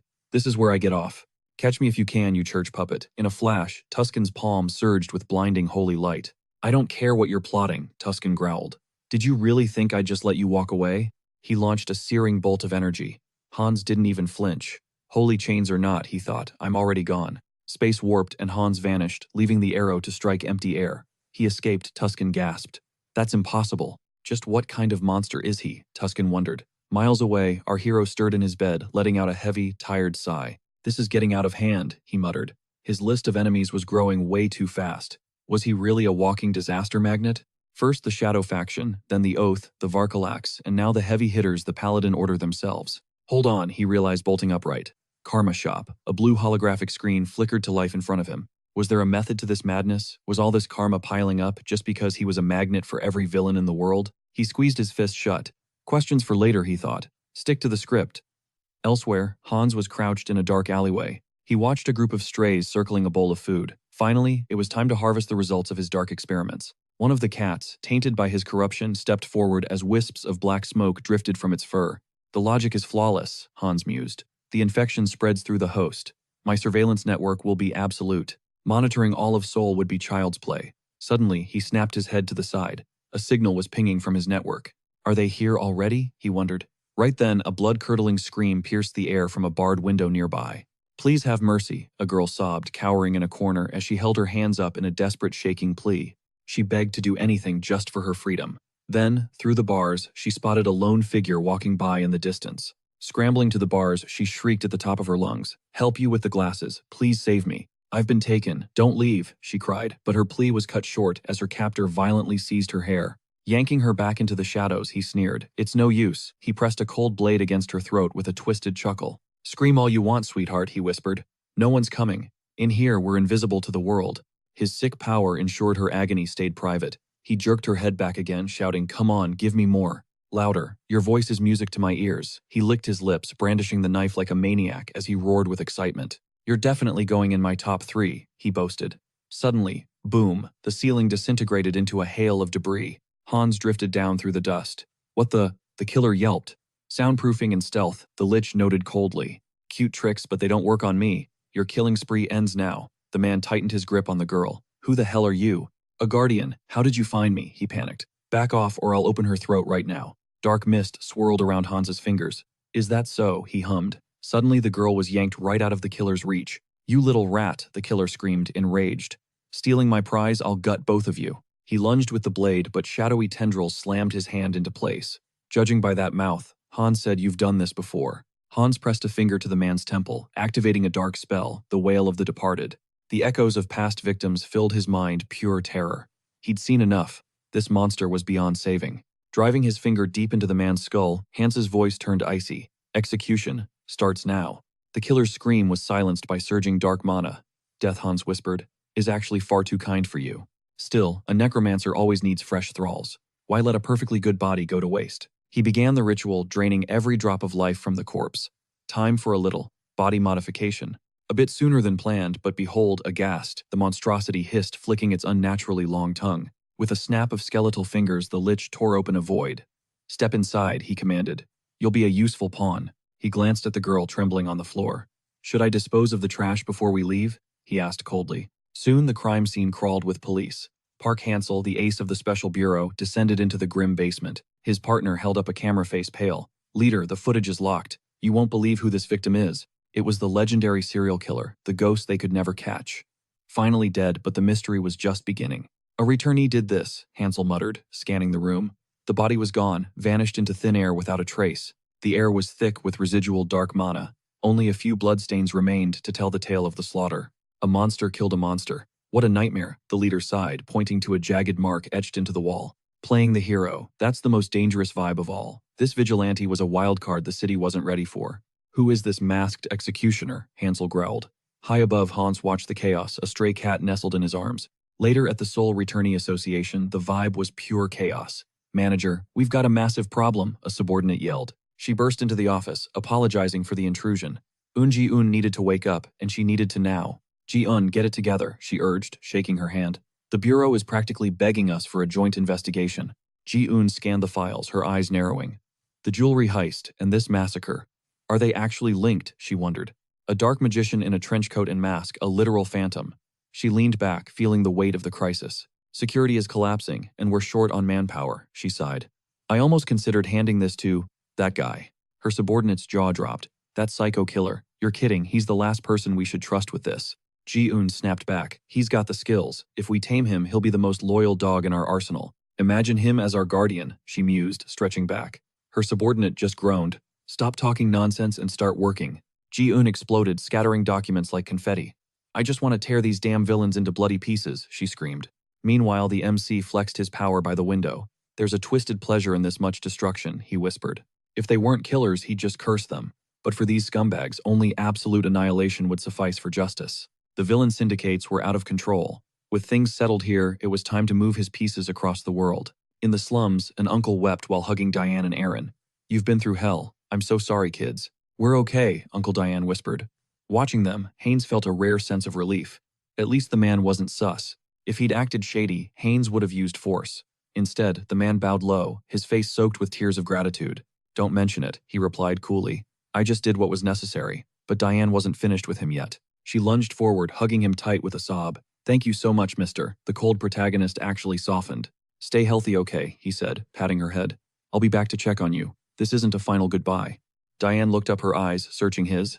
Mister, you're changing. I can feel it. It's almost like you're becoming someone else. Her words hit home. Was his dark ego taking over? He craved recognition, a hunger for power that was hard to ignore. His mind was a web of lies and intrigue, yet he remained strangely stable. He was evolving into something legendary. Next stop, the Kingdom of Talaria, a holy pilgrimage for a man who walked the path of shadows. Talaria held the world's largest temple, the heart of the goddess's church, the perfect place to hide his next move. In a secluded spot, he gathered his energy. No eyes on me. Good. Time to reveal my fourth trump card. Summon Avatar Heinrich. A new figure emerged as the system confirmed high regeneration, absolute calm. The hunt begins. Gazing up, she whispered. Mr. A wave of anxiety hit her, sensing he was becoming a completely different person. Still, she clung to the belief that he was truly good. Suddenly, Haynes pointed to his own chest. He asked if she felt he'd changed, wondering if his inner darkness was leaking out. He just wanted to be seen. Basically, he was chasing clout. While Heinz lived for mind games and deception, his core remained eerily composed and steady. With his spirit balanced, she asked about his next destination. He revealed he was heading out on a holy pilgrimage. Before long, they stood before the gates of Talaria's capital. This was his one and only goal in this land. As the goddess's sanctuary, it boasted the planet's largest temple. Stopping dead in his tracks, he glanced up and muttered, "All right. In this place the shadows will hide me." Gathering his massive energy, he shouted, "Awaken my fourth avatar." Summon Heinrich as Haynes manifested the system pinged. Mental traits, persona, super regeneration, and absolute calm. Passive skill, warrior spirit. Now, every brutal training session pumps his stats and XP to the moon. Heinrich tosses him a heavy sack. Wandering the holy city as a vampire is a literal death sentence. Time to step into the light. Suddenly a monk yells, "Next," and Heinrich nearly jumps out of his skin. Gold coins spill across the desk, glittering. The registrar stares at Heinrich in total shock. "Wait, what? Is this enough?" Heinrich asks coolly. He clutches his chest, acting like the most humble soul alive. He vows to serve the goddess, hiding a dark secret. His past avatars were all vile undead monsters. Once a dark mage and a blood-drinking vampire, he was a child of the abyss. But now, he's becoming a legendary paladin of light. Marco slams the counter, hyped up by the kid's resolve. Incredible, what a righteous soul. As the head instructor, Marco is ready to build a new legend. But a colleague hesitates. "Sir Marco, we can't just admit a total stranger because of some gold." Marco laughs it off. "Relax. Under the pressure of training, villains always show their true ugly colors. Think you have the guts to show us your real self?" Recruit Heinrich just grins. "Absolutely." Soon Heinrich is drenched in sweat and gasping. Suddenly, a massive iron ball comes hurtling at him. "Are you insane? This is torture." He catches the heavy iron, his muscles screaming under the weight. 1 month of this hellish routine has passed. He's starting to regret every single life choice. He thought paladins were noble and elegant. Instead, he's trapped in a gym full of muscle-obsessed weirdos. The air is thick with grunts and screams of, "One more rep, brother. It's a holy CrossFit cult." Number 12, focus, an instructor bellows. "Don't you dare stop praying while you're lifting that iron. Concentrate, recite the holy words." Heinrich heaves the ball up, shouting, "For the goddess. Purify your weak flesh." He hoists the sphere high, his lungs burning as the instructor beams with pride. "That's it, keep going." Heinrich realizes that chanting under stress actually supercharges his divine monoflow. His power is spiking. Then he spots a recruit getting absolutely thrashed from behind with a club. "Yes, my back feels amazing today. Hit me harder. These guys aren't just holy, they're completely unhinged." "For the goddess," they roar. Heinrich just stares in disbelief. Is all this really necessary? This training is getting way too weird. An officer nudges Marco. "That kid, he's something else, right?" Marco crosses his massive arms with a smirk. Even before his baptism, he's moving legendary weight. His physique is turning into pure steel. Everyone's dying to see the power his baptism will unlock. Heinrich cringes as the giant men drool over his gains. This is getting extremely uncomfortable. He just wants to lay low, but in this temple of muscles there is nowhere to hide. He shoves a spiked boulder aside, his body steaming. 3 months of non-stop grinding have changed him. Without his warrior spirit and broken regeneration, he would be a pile of broken bones by now. He wipes the grime away. His stamina is god tier, but he has got a much bigger problem. Suddenly, Marco's heavy hand lands on his shoulder. "Hey Heinrich, since leg day is over, let's hit chest." Heinrich's soul leaves his body. Marco flexes his massive pecs, and then changes his mind. "Actually, it is a gorgeous day for a back session. Let's go." Heinrich did not even get to say no. Total muscle freaks. He collapses onto a bench, feeling like his sanity is finally snapping. He grips his head in despair. Not a single day goes by without them forcing him to lift. It is an endless cycle of pumping iron. Max Veron sits down, offering a small bit of bread. Max chuckles, taking a bite. "Tough luck, man. It is because the elders have massive expectations for you. He is the new golden boy." Suddenly, the crowd erupts. They are back. The expedition has returned. The gates fly open as the elite paladins march in, led by Archbishop Laddie and Sir Tuscan. Max looks stunned. The Grand Crusade is back already. They were not supposed to return this soon. Heinrich freezes. He recognizes that face, the same paladin who tried to execute poor Hans. They have been out there hunting this whole time. Could they still be on Hans's trail? The high priest steps forward, his eyes cold. Listen up, recruits. Your real test begins now. Today you've been summoned to crown the elite through the sacred baptism ceremony. Unrolling an ancient scroll, he announced, we're moving ahead of schedule. Emergency shifts force this change. Your immediate cooperation is mandatory. New blood stepped forward when called. Max's gaze instantly locked onto Heinrich. Why break the 6-month tradition now? Something felt dangerously off. He realized the truth. The Paladin Order was desperate for reinforcements. To hunt the immortal king's heir, they needed power, and they needed it now. This was the perfect shortcut. Was it time to test his new limits? Mastering persona skills and his mind's center, he waited. New recruit Max forward. Max knelt as the priest demanded a lifetime of absolute divine devotion. Will you serve as a paladin? Max didn't blink. I will, High Priest. Baptism douses your mana entirely, sealing away every trace of mortal magic. In exchange, the heavens grant overwhelming pure, sacred energy to the chosen. The power's scale was simple. It directly mirrored the depth of one's faith. Only pure, unadulterated belief free from doubt could unlock the true potential. Only the most faithful become legends. Next up, recruit Heinrich. Heinrich stepped out, masking his true intentions behind a stoic, determined face. He centered his focus, erecting a mental barrier. He was going beyond. Until now, his mind center was merely a shield to suppress raw emotions. Kneeling, he had a breakthrough. He could flip the script on this skill. Using his persona skill, he'd fabricate the image of a perfect devout believer. As the high priest drew his mana, he'd use his mind to filter it. He would purge every drop of skepticism, leaving only crystal clear, pious energy. Zero doubt meant maxing out the divine buff to its absolute peak potential. He funneled every ounce of his avatar's spiritual power directly into Heinrich. Suddenly, blinding radiance erupted, forcing the priest to recoil in total shock. The sheer volume of sacred power was insane. A massive pillar of light exploded. It surged from Heinrich's body, piercing the heavens as the crowd gasped. No one could believe their eyes. The energy reached the statue's very head. The priest trembled, placing a hand on his shoulder. Lord Heinrich. He crossed himself in awe. This kid was already on a legendary level. His rank was practically priestly. Such profound faith was simply unheard of. Train hard, the priest urged. Heinrich just gave a polite, chilling smile. System alert. You have successfully acquired the skill, Holy Baptism. Holy Baptism allows for flawless distribution of spiritual power across all avatars. He stared at his shimmering hand. Was this really his true power ceiling? What a relief. He doubted a fake faith built on lies would actually work. Yet it felt like the skill hadn't even reached its full potential. The church's deity felt less like a god and more like the system. Opening his mind felt clinical, more like a cold curiosity than human emotion. He locked eyes with the statue. So, you're watching me, aren't you? Such power required responsibility. Meanwhile, Letty fumed over the useless maps. A month of searching and still no sign of the immortal king's heir. Tuscan leaned in grimly. Support from Talia has completely dried up. Vampires were pulling strings, political heat was rising, and the squad was finished. As Tuscan left, he saw Heinrich dominate Max in a duel, triggering a massive system enlightenment. A legendary crusader art. Instantly, Heinrich's brutal gashes began to knit shut. High-speed healing plus holy energy. Quite the combo. He reached out toward Max. Grabbing his hand, Max whispered, "Did you take that hit on purpose?" Heinrich just smirked. Totally worth it. Classic Heinkel tactics. But this wasn't enough. To truly level up, he needed a total evolution. Tuscan spoke up. Your holy output is insane. You're already at an instructor's level. High-tier paladin vibes for sure. Yet he still lacks the raw experience to officially join the ranks. Heinrich's eyes went wide. Wait. Paladin Tuscan. The warrior stepped closer with a heavy gaze. Tuscan saw potential the others missed. I'll make you a god-tier warrior. He reached out. Will you follow me to the Rasilia? Temple Heinrich froze. The great Rasilia me. Problem? Tuscan asked, hands still extended. Heinrich quickly shook his head. None at all. He was down for the mission, but Tuscan was already moving. Keep up, kid. No time to waste. They rushed toward the teleportation circle, Heinrich scrambling to stay close. Can I grab my gear first? Heinrich panted. Tuscan waved it off. Let someone else handle it. Mid-circle Tuscan gripped his shoulder. I know this is sudden, kid. Just trust the process.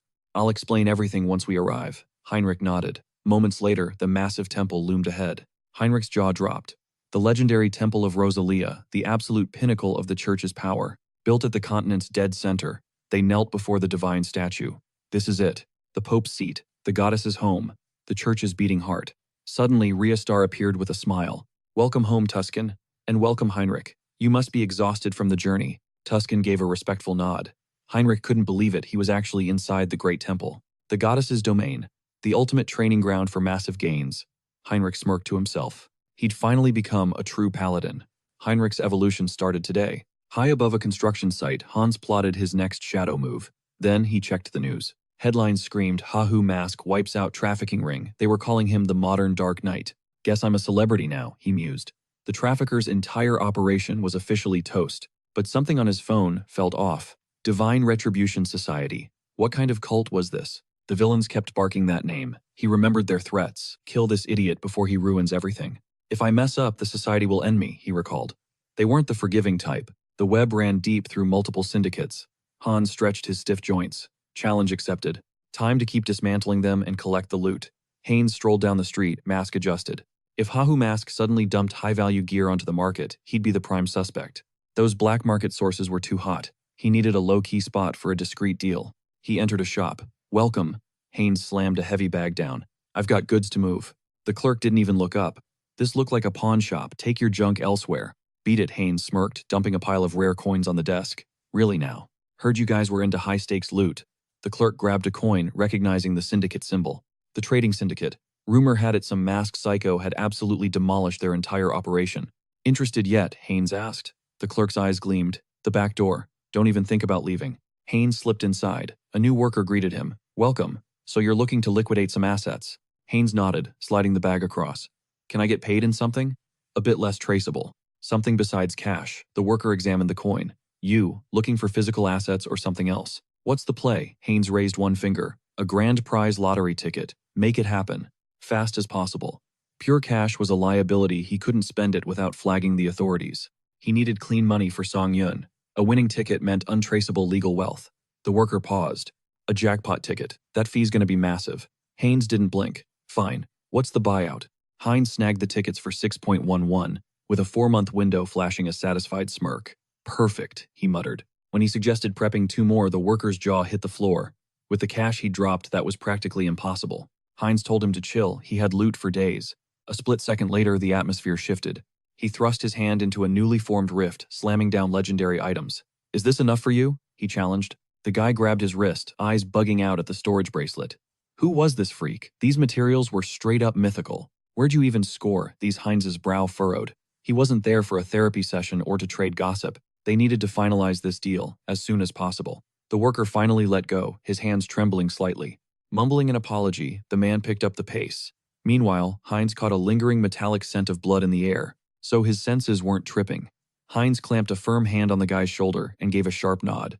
Good. This wasn't just a one-off deal. They'd be seeing a lot more of each other. Moments later, he stepped out. Clutching those lottery tickets, a smug grin spread across his face. Just imagining his dreams coming true was a total rush. What should he splurge on first? Honestly, he really needed some high-tier lackeys to handle this grunt work. Running errands back and forth was becoming a massive drag. Still, he figured he'd vibe with the cool night air. He scanned the bustling crowd, remembering how these streets were ghost towns just months ago due to human trafficking. Now the city was pulsing with life again. Knowing he played a part in restoring this peace felt pretty damn good. Suddenly, Gamma's voice hissed right in his ear, asking his origin. Haynes recoiled instantly, eyes narrowing at the intruder. Who the hell was this guy? How did he sneak up so silently? Gamma just raised his hands, telling him to chill. He just wanted to vibe and chat, requesting it with a weirdly offended tone.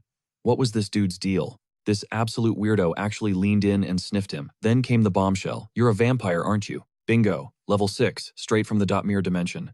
Gamma demanded his name and exactly when he'd returned to Earth. A dimension-hopping vampire, Haynes's mind raced. He needed to feed this guy some BS and get out of there. As energy rippled through the air, he revealed his name was Haynes, claiming he'd been off-world for a long time. He grit, his teeth stunned. Why did he blurt that out so easily? It had to be some high-level mind control. Gamma just waved it off. Clearly, a fresh returnee like him deserved a proper introduction to the local power players. He slid over a sleek business card. "I'm Gamma," he stated coolly, representing the Blood Clan. It's the shadow government for every vampire on Earth tasked with rounding up all the newcomers like him. Haynes eyed the card skeptical. Such an organization actually existed. Gamma just sighed, spreading his arms wide. "Look, if you want to survive, we've got to stick together," Gamma insisted. "There's really no other choice." Then Haynes threw a curveball, asking what that level talk from earlier was all about. Gamma's eyes lit up. Finally, some interest. Instead of talking on a street corner, let's visit the headquarters. He jiggled his car keys toward a high-end ride nearby with the door open. Haynes figured, why not? As they moved out, Jin Soran watched from the shadows, pressing a finger to her tactical earpiece. Command, the target is on the move, she whispered into the comms. I'm staying on his tail. They pulled up to a massive facility, and Gamma ushered him inside. Hines followed as the heavy doors swung open. What is this place? Every vampire has a unique core element, Gamma explained, which dictates their total power level. They measure and classify every returnee here. That glowing magic circle on the floor, that was their power gauge. Gamma motioned him toward the center. Several vampires were already stationed at the star's points, ready for the ritual. A magic circle. Hines felt his gut tighten. This felt sus. If things went south, he'd just cancel the summon. Don't just stand there, Gamma urged. Step inside. Hines hesitated, mentally prepping for a potential ambush. Suddenly, his senses screamed. Wait, Skull. He could feel the unmistakable oily residue of dark magic everywhere. It was a chaotic cocktail of alchemy curses and sorcery. How was such a complex mixture even possible? It had been 20 years since returnees appeared, yet magical tech was still rare because every dimension had different rules. Fusing these different dimensional powers into one unit was a feat of pure genius. This organization was seriously impressive. The Blood Clan was way more dangerous than he'd imagined. Just then, a vampire stepped forward with a cold gaze. Give me your hand, he commanded. This might sting. Before Hines could react, a blade sliced into his palm. Haynes gasped as crimson droplets sprayed from the jagged gash on his palm. 5. Blood orbs. A level 5. I see, the vampire mused, his eyes narrowing. He noted the tight orb connections. This guy's healing factor was definitely top tier. Etheric purebloods usually hit level 5 or 6. Gamma crossed his arms, acting all anxious. He'd acted humble, a rare trait, but at just level 5 he wasn't worth the stress. No need for dismemberment at level 5. Begin, Gamma ordered. Yes, sir, the lackeys barked. As spells ignited the air, Haynes panicked. This wasn't a test. They had a darker agenda. This ritual was way too intricate for a simple power check. He had to summon Hans. Now, suddenly the door exploded inward. Soran stormed in, screaming, Freeze, right there, Gamma. A level 6 blood pack officer. She was here to bust him for the murders. He looked up, unfazed. Miss Soran, isn't it rude to crash a party? Meanwhile, Haynes, kneeling, he felt a spark of recognition. Who was she? She reached out, detailing her intel. Rumors of vampire abductions seemed fake at first, but the grisly reality was right here. Release him and surrender, Gamma just smirked. Classic talk from a brainwashed, naive slave. The blood pack never questions their chains, he mocked, spreading his arms wide in defiance. We're superior to humans. Why crawl in the shadows and follow some pathetic restrictive pact? Total nonsense, she screamed. It's warmongers like you who force us into the underground. Gamma grinned coldly. Is that the official lie? I wonder if your partner agrees. Wait, what? Before she could react, her partner was slammed by a brutal elbow strike. Minion, stop. Why are you doing this? She shrieked, reeling from the sudden icy betrayal. He bared his claws, looking down at her with pure disdain. The reason? It was simple. Back home, he was a legendary lord. Here, he's just a basement-dwelling club bouncer. Get it now, mistress. Not all of us are comfortable like you. Gamma leaned in, looming close. What's your endgame? Creating some low-tier vampire army for a pathetic little rebellion, she spat. A rebellion with lesser vamps. Please. How many centuries do you think that would take? This world is a dead end. No karma points means no way to level up. Energy swirled in his palm. But we found a shortcut, a foolproof way to gain massive power. Her unconscious partner began to levitate. Soran stared in horror. What have you done? Did you break the ultimate taboo? She whispered. He grabbed her. Where are the missing vampires? Don't tell me you're making mad vampires again. Have you forgotten the cost? She screamed. Why we're hunted. Haynes's jaw tightened. Mad vampires. She means the forbidden cannibals. This isn't human cannibalism. It's what happens when a vampire consumes one from another dimension. Their blood factors fuse, granting insane power, but the price is your very soul. It shatters the mind. Fail the transition, and you're just a thirst-crazed monster forever. These mad vampires became global threats instantly, but Gamma told them to just relax. We've perfected it. No more bloodlust side effects. He slammed his palm onto his captive. Energy erupted. You'll be the perfect test subjects for my masterpiece, he roared. A magic circle. Haynes realized this wasn't just for isolating blood factors. It was refining vampires into a side effect-free pill. Minion reached out, demanding his reward.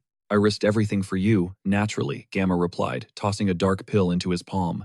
Our deal is sealed. Minion swallowed it whole. His eyes flared as his body began to warp. A wicked grin spread as he doubled in size. Incredible. The power. It's actually real. He snatched Soran by the throat. More. You promised me more. Don't you dare hold back. Downboy Gamma commanded, halting him. I get the hype, but let's not get ahead of ourselves. Patience. Our first guest is still waiting after all. He walked towards Soran wearing a devilish grin. He told her to stay put. As she begged him to stop, Haynes gave her a cold, empty stare. 2 purebloods and 4 half-breeds. Cannibalizing them was the ultimate shortcut to god-tier power. He couldn't wait to evolve. After consuming every last one, he ripped a portal open. Minhyun staggered back, shouting in absolute shock. What the hell is this? Haynes stepped out of the rift, mocking them for their pathetic attempt at hiding. Safety. A total myth. Nobody leaves this place without his say-so. Suddenly, a pack of undead surged from the portal. What are those things? Minhyun shrieked. Gamma glared at him, barking in order to stay calm and focused. They had to hold the line. If the formation broke, they were dead. Minhyun gritted his teeth and charged the ghouls. He targeted Haynes, screaming for his head, but he realized Haynes' physical form was shifting into something monstrous. Do vampires look different in every dimension? He didn't care, slamming his heavy staff into the cracked earth. Jagged bolts of energy blasted through Minhyun's chest. Haynes smirked, admitting he wanted to capture them with 0 damage. Efficiency was key. Haynes leaped into the air, laughing at the idea that they actually had a chance. He gripped Minhyun's shoulders tight. Is this the downside of natural growth? Well, it's no big deal. He sank his fangs deep into Minhyun's neck. This was just the appetizer. Emma watched her heart hammering in fear. Is this freak insane? Is he actually eating his own kind? Minhyun's mind spiraled as his life began to fade. How could he be this cold-blooded, to betray them all so easily? Minhyun refused to die, but Haynes just chuckled. Madness is much more fun, Haynes whispered. He spat out broken teeth as the foreign vampire genes began to mutate. A system alert flashed, special ability unlocked hybrid evolution. The ultimate cheat code was finally active. Every time he absorbs a new bloodline, his physical stats explode. He literally steals the power of his prey. He grinned at the screen. With this kind of broken strength, a blood-fueled frenzy would make him a god. Bone spikes erupted from his skin. He looked at Gamma, stating he needed a loyal crew to follow his lead. What about the blood pack? Anyone who dares to stand against me just becomes the next course on the menu, or a puppet in my undead legion. He drained the next vampire dry as the system windows pinged again. A new trait acquired. Thanks to hybrid evolution, he had just unlocked a high-level passive skill, Insight. Insight allowed him to scan an opponent's health and raw stats. Haynes licked his lips, his hunger intensifying. Insight is just a basic tool, he mused. Real vampires possessed a heritage, a hidden supernatural power worth stealing. A power rooted in their bloodline. With hybrid evolution, he could strip them of everything they ever were. Meanwhile, Gamma was pinned to a blood-soaked cross, gasping in total disbelief. What the hell are you? Who feasts on their own kind and stays sane? Haynes walked over mockingly, lifting Gamma's chin with his fingers. Curious, aren't you? He demanded to know the secret to stopping the mental decay caused by the blood. The voices he heard while feeding were getting too loud. Gamma screamed, calling him a total lunatic. In a heartbeat, Haynes attacked. The system confirmed the evolution was already integrating Gamma's unique essence. He unlocked camouflage, a skill that erased his very presence. A stealth skill. Now things are getting interesting. This would be incredibly useful. He placed a hand on Gamma's head, deciding to rip the memories from his brain. Visions flooded his mind. Secret research labs, high-tech gear, and the shadowy Divine Retribution Society. Mr. Beta. I promise. Haynes frowned. Was this Beta the puppet master pulling all the strings? The Divine Influence Society was mentioned again. This entire ritual was their handiwork. What was their real endgame? Why help the blood cargo? Later, Sauron finally woke up, finding Haynes coolly sitting behind the steering wheel. Back with us, Sleeping Beauty, he asked. She immediately lunged for his throat, screaming like a madwoman. You traitor! You sold us out! She shrieked. Haynes yelled back, telling her to look at the situation clearly. They tried to take me too. Seeing his fake wounds, she let go, her face flooding with instant guilt. Please tell me what happened, she begged. He lied, saying the masked vigilante helped them escape the slaughter. Vigilantes stormed the place, he explained. She looked at him with soft eyes, moved by his fake heroism. He'd gone through hell to save her. I'm Sauron, she whispered. Haynes stared at her, feeling a strange déjà vu. He couldn't shake the feeling he'd seen her before. So why were your people fighting each other, he asked. They were all part of the blood cargo, yet they were in a civil war. She stared out the window, sighing. A brutal rift split the blood pack between the radical faction and the moderates. Hard proof surfaced, the radicals snatched a teammate. Driven by fury, she mobilized her crew immediately. That was a death-defying escape, but survival was sweet. Plus, they finally unmasked those fools' schemes. Reporting to HQ was priority 1 to crush this. Yet Haynes wondered, was she really that naive? Clearly the radical high command pulled the strings. Then she pivoted, who exactly was his main contact? The Savior, he smirked at the title. Whatever floats your boat, he shrugged, nonchalantly. Can I call you Appa? She teased. Having just returned to Earth, he remained a total lone wolf. Curiosity about the blood pack drew him to Gamma. Sensing his interest, she invited him to join. It is the vampire norm. Moderates keep things clean with a consistent ethical supply of blood packs. Solid deals with blood banks keep them fed. Can I check it out, he asked. She nodded.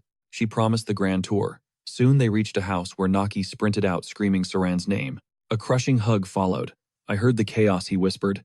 Are you actually all right? Embracing the girl, she checked in on little Naki before introducing Haynes as their new guest. Meet Mr. Haynes, our newest blood pack member, she announced. The girl gave a shy greeting. Ruffling her hair, Soran smiled. Stay in place, sweetie. I am taking Mr. Haynes to his quarters. Hurry back, Naki called. As they ascended the stairs, Haynes gestured back. What is with that kid? She looks tiny. Is it an illusion? Soran glanced back. Actually, Naki is not a returnee like us. Stunned, he asked. Aren't all vampires returnees? She gazed at a family portrait, shaking her head. Naki is an Earthborn native, with a foreign father. He is the one who turned her. It was a desperate move to cure her terminal illness. Suddenly, the puzzle pieces clicked for Haynes. The state demanded total control over vampires. To them, we are basically just walking sentient infectious diseases. Turning someone manually is rare, she explained. It takes massive effort compared to the standard awakening process. Her father sacrificed everything so she could walk under the sun. At the door, she announced, We're here. Call me if you need anything, she smiled warmly. It is late. Get some rest, okay? She gave a playful wave and vanished. Haynes froze, a sudden realization hitting him like a truck. That signature voice and sign-off. Wait, he blurted out, pointing. Are you actually Streamer Orchid? She shrieked, face turning beet red. Clutching her burning cheeks, she looked absolutely mortified. My stream outro is just stuck on loop, she stammered. You are not a sub, right? He gave a nervous grin. Nah, the algorithm just pushed your clips onto my feed a few times. Oh, thank God, she sighed. I was an idle trainee before quitting. It was pretty rough. So she turned to streaming. A trainee? How old are you? 22, and she awakened at 18.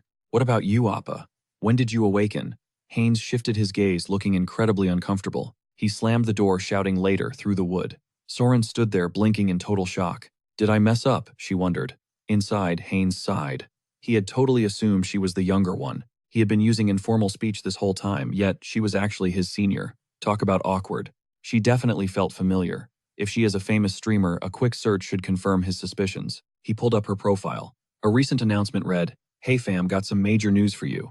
She was taking a week-long hiatus for work stuff, promising to grind hard and return as soon as possible. She vowed to wrap things up fast. See you all in 1 week, her post concluded cheerfully. Did she hit that crime scene right after posting? Without his intervention, that would have been her end. A near miss for sure, but at sunrise, a piercing scream shattered the peace. What do you mean nothing? Haynes bolted upright, clutching his throbbing head. Who was making this much noise at the crack of dawn? Heading downstairs, he heard Saran's fury. No evidence left. How could an entire scene be scrubbed clean? What is the emergency? Haynes asked. Soran spun around momentarily, pausing to ask if he had even slept. My team swept the crime scene yesterday, she explained, her voice trembling with frustration. Everything was reduced to ash, leaving zero evidence behind. The radicals had slipped through their fingers once again. Haynes frowned, realizing they went overkill, erasing Hans's trail. He pivoted, voicing a grim but necessary question. He demanded the location of the radical base. Terrified, Sora gripped his arm and begged him to stay silent. He wasn't exactly vibing with the blood bags. Awkwardly smirking, he told her to chill. Those guys were just dangerous clowns. Better to know their turf so we can dodge them right. Sora paused, realizing his logic actually hit home. She flashed a smile at her phone, telling him to hold on. Meanwhile, Heinz's mind began to race. He was currently towing the line of pure blood territory, roughly level 6 or 7 by earthly standards. Reaching full potential would require his parents' help. Suddenly, Sora shoved the phone toward him with urgency. Take it, she insisted. Avoiding the marked red zones was his only hope. Then she offered to cook. He glanced at the screen, raising a hand to decline the offer. He was grateful, but she shouldn't stress. He'd rather scout the local spots for a quick bite instead. He licked his lips. Moments later, he was wiping fresh blood from his mouth. Absolutely delicious. Another restaurant conquered. Amidst a graveyard of vampire corpses, a lone survivor gasped in total shock. The survivor spat threats the clan would pick his bones clean. Heinz just looked on with cold indifference. Was this meant for me? Thanks to his stolen disguise, these fools were essentially walking around blind. No big deal. He hauled the guy up by his collar, demanding he start talking immediately. Where's the rest of your squad? A radio chirped. Attention all Gamma units Villa meeting tomorrow. Heinz tapped his temple. The radical leadership was actually gathering in one single spot. It was the perfect chance to wipe them all out. Time to move, but first, let's scrub this scene. Blood flower. The artifact manifested in his palm as the system hummed with lethal energy. The blood flower siphons surrounding gore into a soul-burning blaze that only the caster can extinguish. It incinerates only the intended targets. As petals drifted, Heinz prepared his devastating new technique. Total erasure. He'd masked the magical residue with camouflage and gripped his fist tight with resolve. Untraceable. Suddenly, his heart thundered against his ribs. He stared at his hand, feeling a strange surge. His biology was shifting again. The system flashed, "Pure blood legacy is evolving into true blood legacy." Hybrid evolution triggered a massive breakthrough.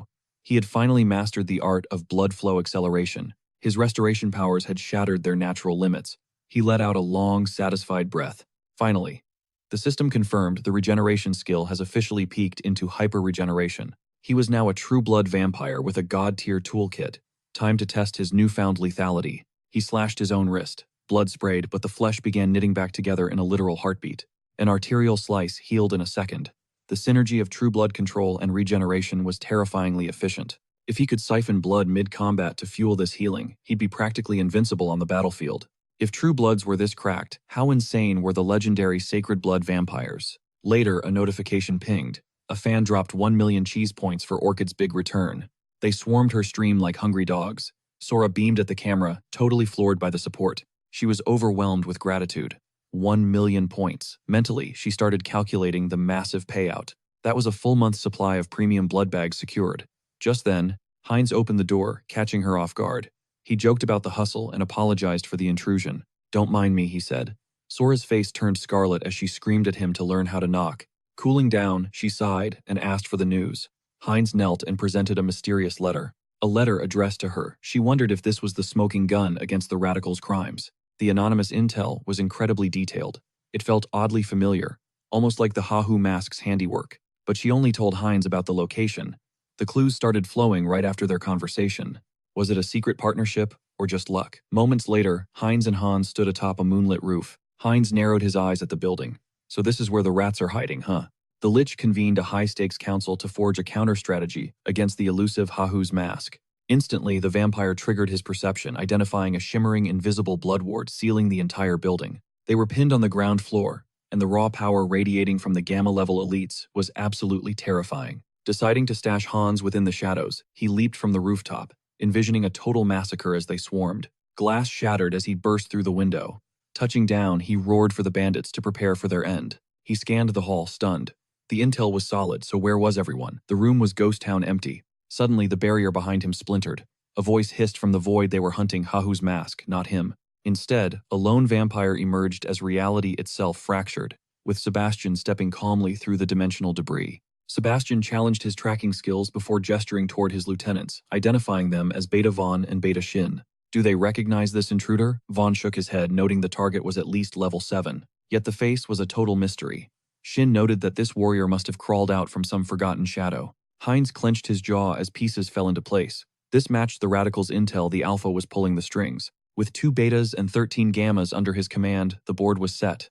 But those masked figures were the real threat. They belonged to the Divine Retribution Society. Their energy was dead silent, masked by some impossible high-level trickery. Sebastian barked an order to bring him that fool's head along with whatever was lurking in his shadow. He singled out the darkness behind Heinz. Heinz realized his trump card was blown, but he didn't flinch. No warning, just straight to business. If they wanted to fight so badly, he'd end this in a heartbeat. Activating enhanced blood flow, he became a blur of violence, shredding through vampires with supernatural acceleration. A panicked vampire shrieked in horror, accusing him of cannibalizing his own kind right before their eyes. It was madness, but as he turned to flee, Hans materialized from the shadows, like a literal nightmare. Don't blink now because the real carnage is just getting started. Right then, the atmosphere shifted. The shell-shocked vampire bolted for the exit, shoving everyone aside while screaming for them to move. Survival was his only instinct, but the moment he touched the handle, a tidal wave of dark energy blasted him back. Hans stood there mocking them for thinking they were the only ones capable of casting a deadly seal. This was a slaughterhouse now. The Lich declared coldly that none of them would leave this room alive. Seconds later, limbs and viscera painted the walls. Vaughn watched in horror as a severed head bounced past him. Trembling Vaughn realized this wasn't some mid-tier level 7 threat. This guy was a total monster. Something was dead wrong. As he charged, Heinz unsheathed his claws and Vaughn realized he was outmatched. Just as the claws reached for his eye, Vaughn triggered skin reinforcement, encasing his flesh in biological armor. Heinz smirked. A block. Cute. He'd just have to hit harder. He pulled back a devastating fist. Funneling pure energy, he slammed a punch into Vaughn's chest, causing the supposedly unbreakable armor to spiderweb and shatter. Vaughn couldn't believe it. His ultimate defense was failing against someone who was faster and stronger in every way. He collapsed, and as his subordinates scrambled to help, he screamed for them to bring the monster down. They had to save Beta Vaughn, but Hines simply leveled his palms at the crowd with a chilling smile. "You think you can stop me? You're delusional." Suddenly, lethal jets of pressurized blood erupted from his hands. The blood spears impaled the front line instantly. Fuming, Vaughn realized he was dealing with a literal psychopath. He was wiping out squads with zero effort. Vaughn lunged, hoping to strike while the intruder's hands were occupied. "Die," he roared successfully, severing Hines's hand. But Hines just laughed, calling the desperate move utterly futile. By consuming the spilled blood, his regeneration went into overdrive, and his hand reattached in a gruesome instant. On top of that, he'd unlocked a new broken ability, invisibility. He vanished from sight like a phantom. "Where did he go?" Vaughn gasped. But before he could blink, Hines materialized like a ghost right behind him. He plunged his hand through Vaughn's spine, hoisting the beta's broken body into the air. "Checkmate," he whispered. The system chimed, announcing the acquisition of a new vampirism factor. His basic blood magic was evolving. It transformed into the legendary blood mystery, consuming his previous skills to forge something far more sinister. Power now responded to his very whim. He felt the blood dancing to his will faster and deadlier than ever. Shin's knuckles turned white as she glared. "You freak," she roared. "Feeding on your own kind is disgusting. A literal blood-starved leech. No wonder his powers are so twisted." "Wait, what?" he scoffed, sounding confused. He sneered, "Gonna keep whining or join your fallen squad in hell, or are you just a coward?" He lunged with a scream. Instantly, Haynes triggered his blood sacrament, sending lethal spikes bursting through the floor. The spikes liquefied into crimson threads, binding her trembling frame. "Cheap parlor tricks," she spat, remaining totally unfazed. Haynes closed in with a sadistic grin. "Cheap, how rude." He gripped her shoulder, whispering a dark secret. "Checkmate," he hissed, clean severing her head. Sebastian watched the carnage, muttering, "That guy is a total demon." Who knew Hahu Mask had such a terrifying right-hand man? Sebastian glanced back. If only that core was ready. "He's gotta die." Behind him, a subordinate raised the core, as radiant energy whips lashed outward with power. Hans blocked the path, yawning. "Flashy move," he mocked, "but completely and utterly useless against me, little fly." He swatted the light whips away easily. He is a god, a soldier realized. This mission is a total failure. He bolted for the exit, desperate to survive. Suddenly, Sebastian intercepted him with a blow. Leaving so soon, coward. Sebastian delivered a bone-shattering kick. "You have served the society well. Until now," he growled with pure malice. "Now go, die for freedom." Shaken, the man panicked. "I need to run. Spatial manipulation activate right now." A self-destruct curse, Hans wondered, instantly retreating. Talk about a toxic boss abandoning his own loyal crew. He figured it was a bluff to force a withdrawal. Too bad for him, fate had other plans today. A shadow claw burst from the earth, pinning him down. "This curse is child's play," he gritted out, unfazed. He located the dual-core energy source. Yanking it out, he tossed the corpse. "I am the Lord of Death. Think you can outrun the Reaper?" As Sebastian landed, the entire atmosphere turned heavy with impending absolute doom. "This barrier's pressure is insane. I can barely breathe. At least I am still alive. That is a win." Before he could strategize, Hans flickered into existence behind him, seizing his collar with terrifying godlike speed. "Found you, little rat," he smirked. "I wanted a game, but you just keep running away from me." Leaning in close, he whispered, "Find my way then." A finger touched his brow. "Stop. No, please stop." The lunatic was diving straight into his psyche, pillaging his secrets. Hans urged, "Don't be shy, show me. Empty your mind, show me the society's secrets." Suddenly, he hit a mental firewall, a security lock. Interesting. Anti-interrogation tech. Before he could process it, the scene shifted violently to a strange, void-like mental dimension. "The inner mindscape," Hans gasped. A voice boomed. "Impressive. You have breached the deepest layers, Hahu Mask." "Nice work, Hahu Mask," Hans countered. "You have been lurking in his head like a parasite this whole time. So you are the big boss of the society." The entity's grin widened. "Guilty as charged, young man. Why not join us, Hahu Mask?" Hans hummed. "Tempting proposition. But first I have a few vital questions. What is your endgame?" The reply came instantly. "Total liberation. We are breaking the chains of the returnees. A world for our kind." Hans scoffed. "Big talk for a group that just popped up recently, don't you think? How long have you been lurking?" "They have been fighting this shadow war for a very long time." "So you are just a bunch of terrorists then," Hans snapped, losing his patience. "Start giving me real answers." System alert. Mental core stabilizing emotions. The entity leaned back, completely unfazed by the protagonist's sudden angry outburst. It smirked. "Does the past even matter? I suggest you make a very wise choice right now, Hans." Hans slammed his palm down, breaking the tension. "Well," the creature prompted, "what is your final decision, boy? In this realm, willpower beats magic every time. You are powerless against me in here, unfortunately for you." Hans chuckled. So soul strength is the meta here. He realized he was in deep trouble against these monsters. Elsewhere, Heinrich hoisted a massive chained statue. 1,021,000, he grunted, sweat pouring down his face. 1,022,000. He dropped the weight. Ding system confirmed. Hidden evolution requirements have finally been met. Skill unlocked. Blessing of the Iron Physique. You have obtained the legendary sacred art known as Aetherica. True power through pure grit. He admired his glowing fist. I am finally getting closer to divine power. He was reaching high priestess levels. I actually broke my limits just by hitting the gym. That is insane. Seriously, who knew maxing out his stats through raw physical training could actually work this well in the end? Regardless, he checks every box for a paladin. Is it time for phase 2? Just then, a sudden noise caught his attention. A low hum. He glanced over, realizing the saint had arrived. Even for a holy woman of her status. Representing the great divine order, she looked like any ordinary girl at first. Catching his eye, she beamed and offered a warm greeting. He smiled back, noticing her radiant aura shimmering with pure divine energy. He quickly returned the polite gesture. When he asked why she was wandering alone, she pointed toward the meadow, mesmerized by a tiny ladybug on a flower. Watching it spin around was so adorable she'd completely lost track of time. He realized she wasn't admiring the blossoms but the tiny creature. She spoke up. Sir Heinrich, you've finally been blessed. My sincerest congratulations. He stared at her thinking, she really is a saint. She had sensed his transformation instantly. Her smile widened as she continued. A blessing that strengthens the body is a path you walk alone. You should be incredibly proud of your progress. He thanked her with a grin, but her attention shifted to the bell tower. It was time for the daily service. Stepping forward, she gestured toward the path. Shall we head to the church together, Sir Heinrich? Of course, he replied. Following her, he recalled the history lessons that explained her strange obsession with Hans. Ages ago, the first immortal king unleashed a plague of death that swallowed half the continent. Even though every nation united against him, a dark sorcerer, his most loyal ally, managed to revive his heart. He re-emerged alongside the second immortal king, crushing a massive Western empire and nearly losing his heart again. But that heart shattered into 3 fragments scattered across the world. Whenever whispers of the king's return surfaced, the divine order mobilized. Countless lives were sacrificed for a saint who viewed every follower as her own family. Their deep-seated hatred for the immortal king made perfect sense, even if it felt a bit overkill now. Surprisingly, this guy is actually pretty chill and kind-hearted. Well, time to focus his spiritual energy back on Hans. Meanwhile, Philip hacked up a thick glob of blood. His panicked subordinate rushed over, screaming, "Your Excellency, the judge." "Is he okay?" Philip shoved him away, roaring, "Get back." He couldn't believe he was actually being overpowered. His mind raced. "I'm losing." To him, in a spiritual duel, this shouldn't even be possible. Suddenly, Hans landed a devastating blow on Philip's essence. Cracks spiderwebbed across his soul as he was sent flying. Philip thought he had the upper hand, but now Hans' power was surging, spiraling into something monstrous and uncontrollable. It felt like facing an entire army at once. With the next impact, his very essence began to crumble into dust. He couldn't grasp why he was failing.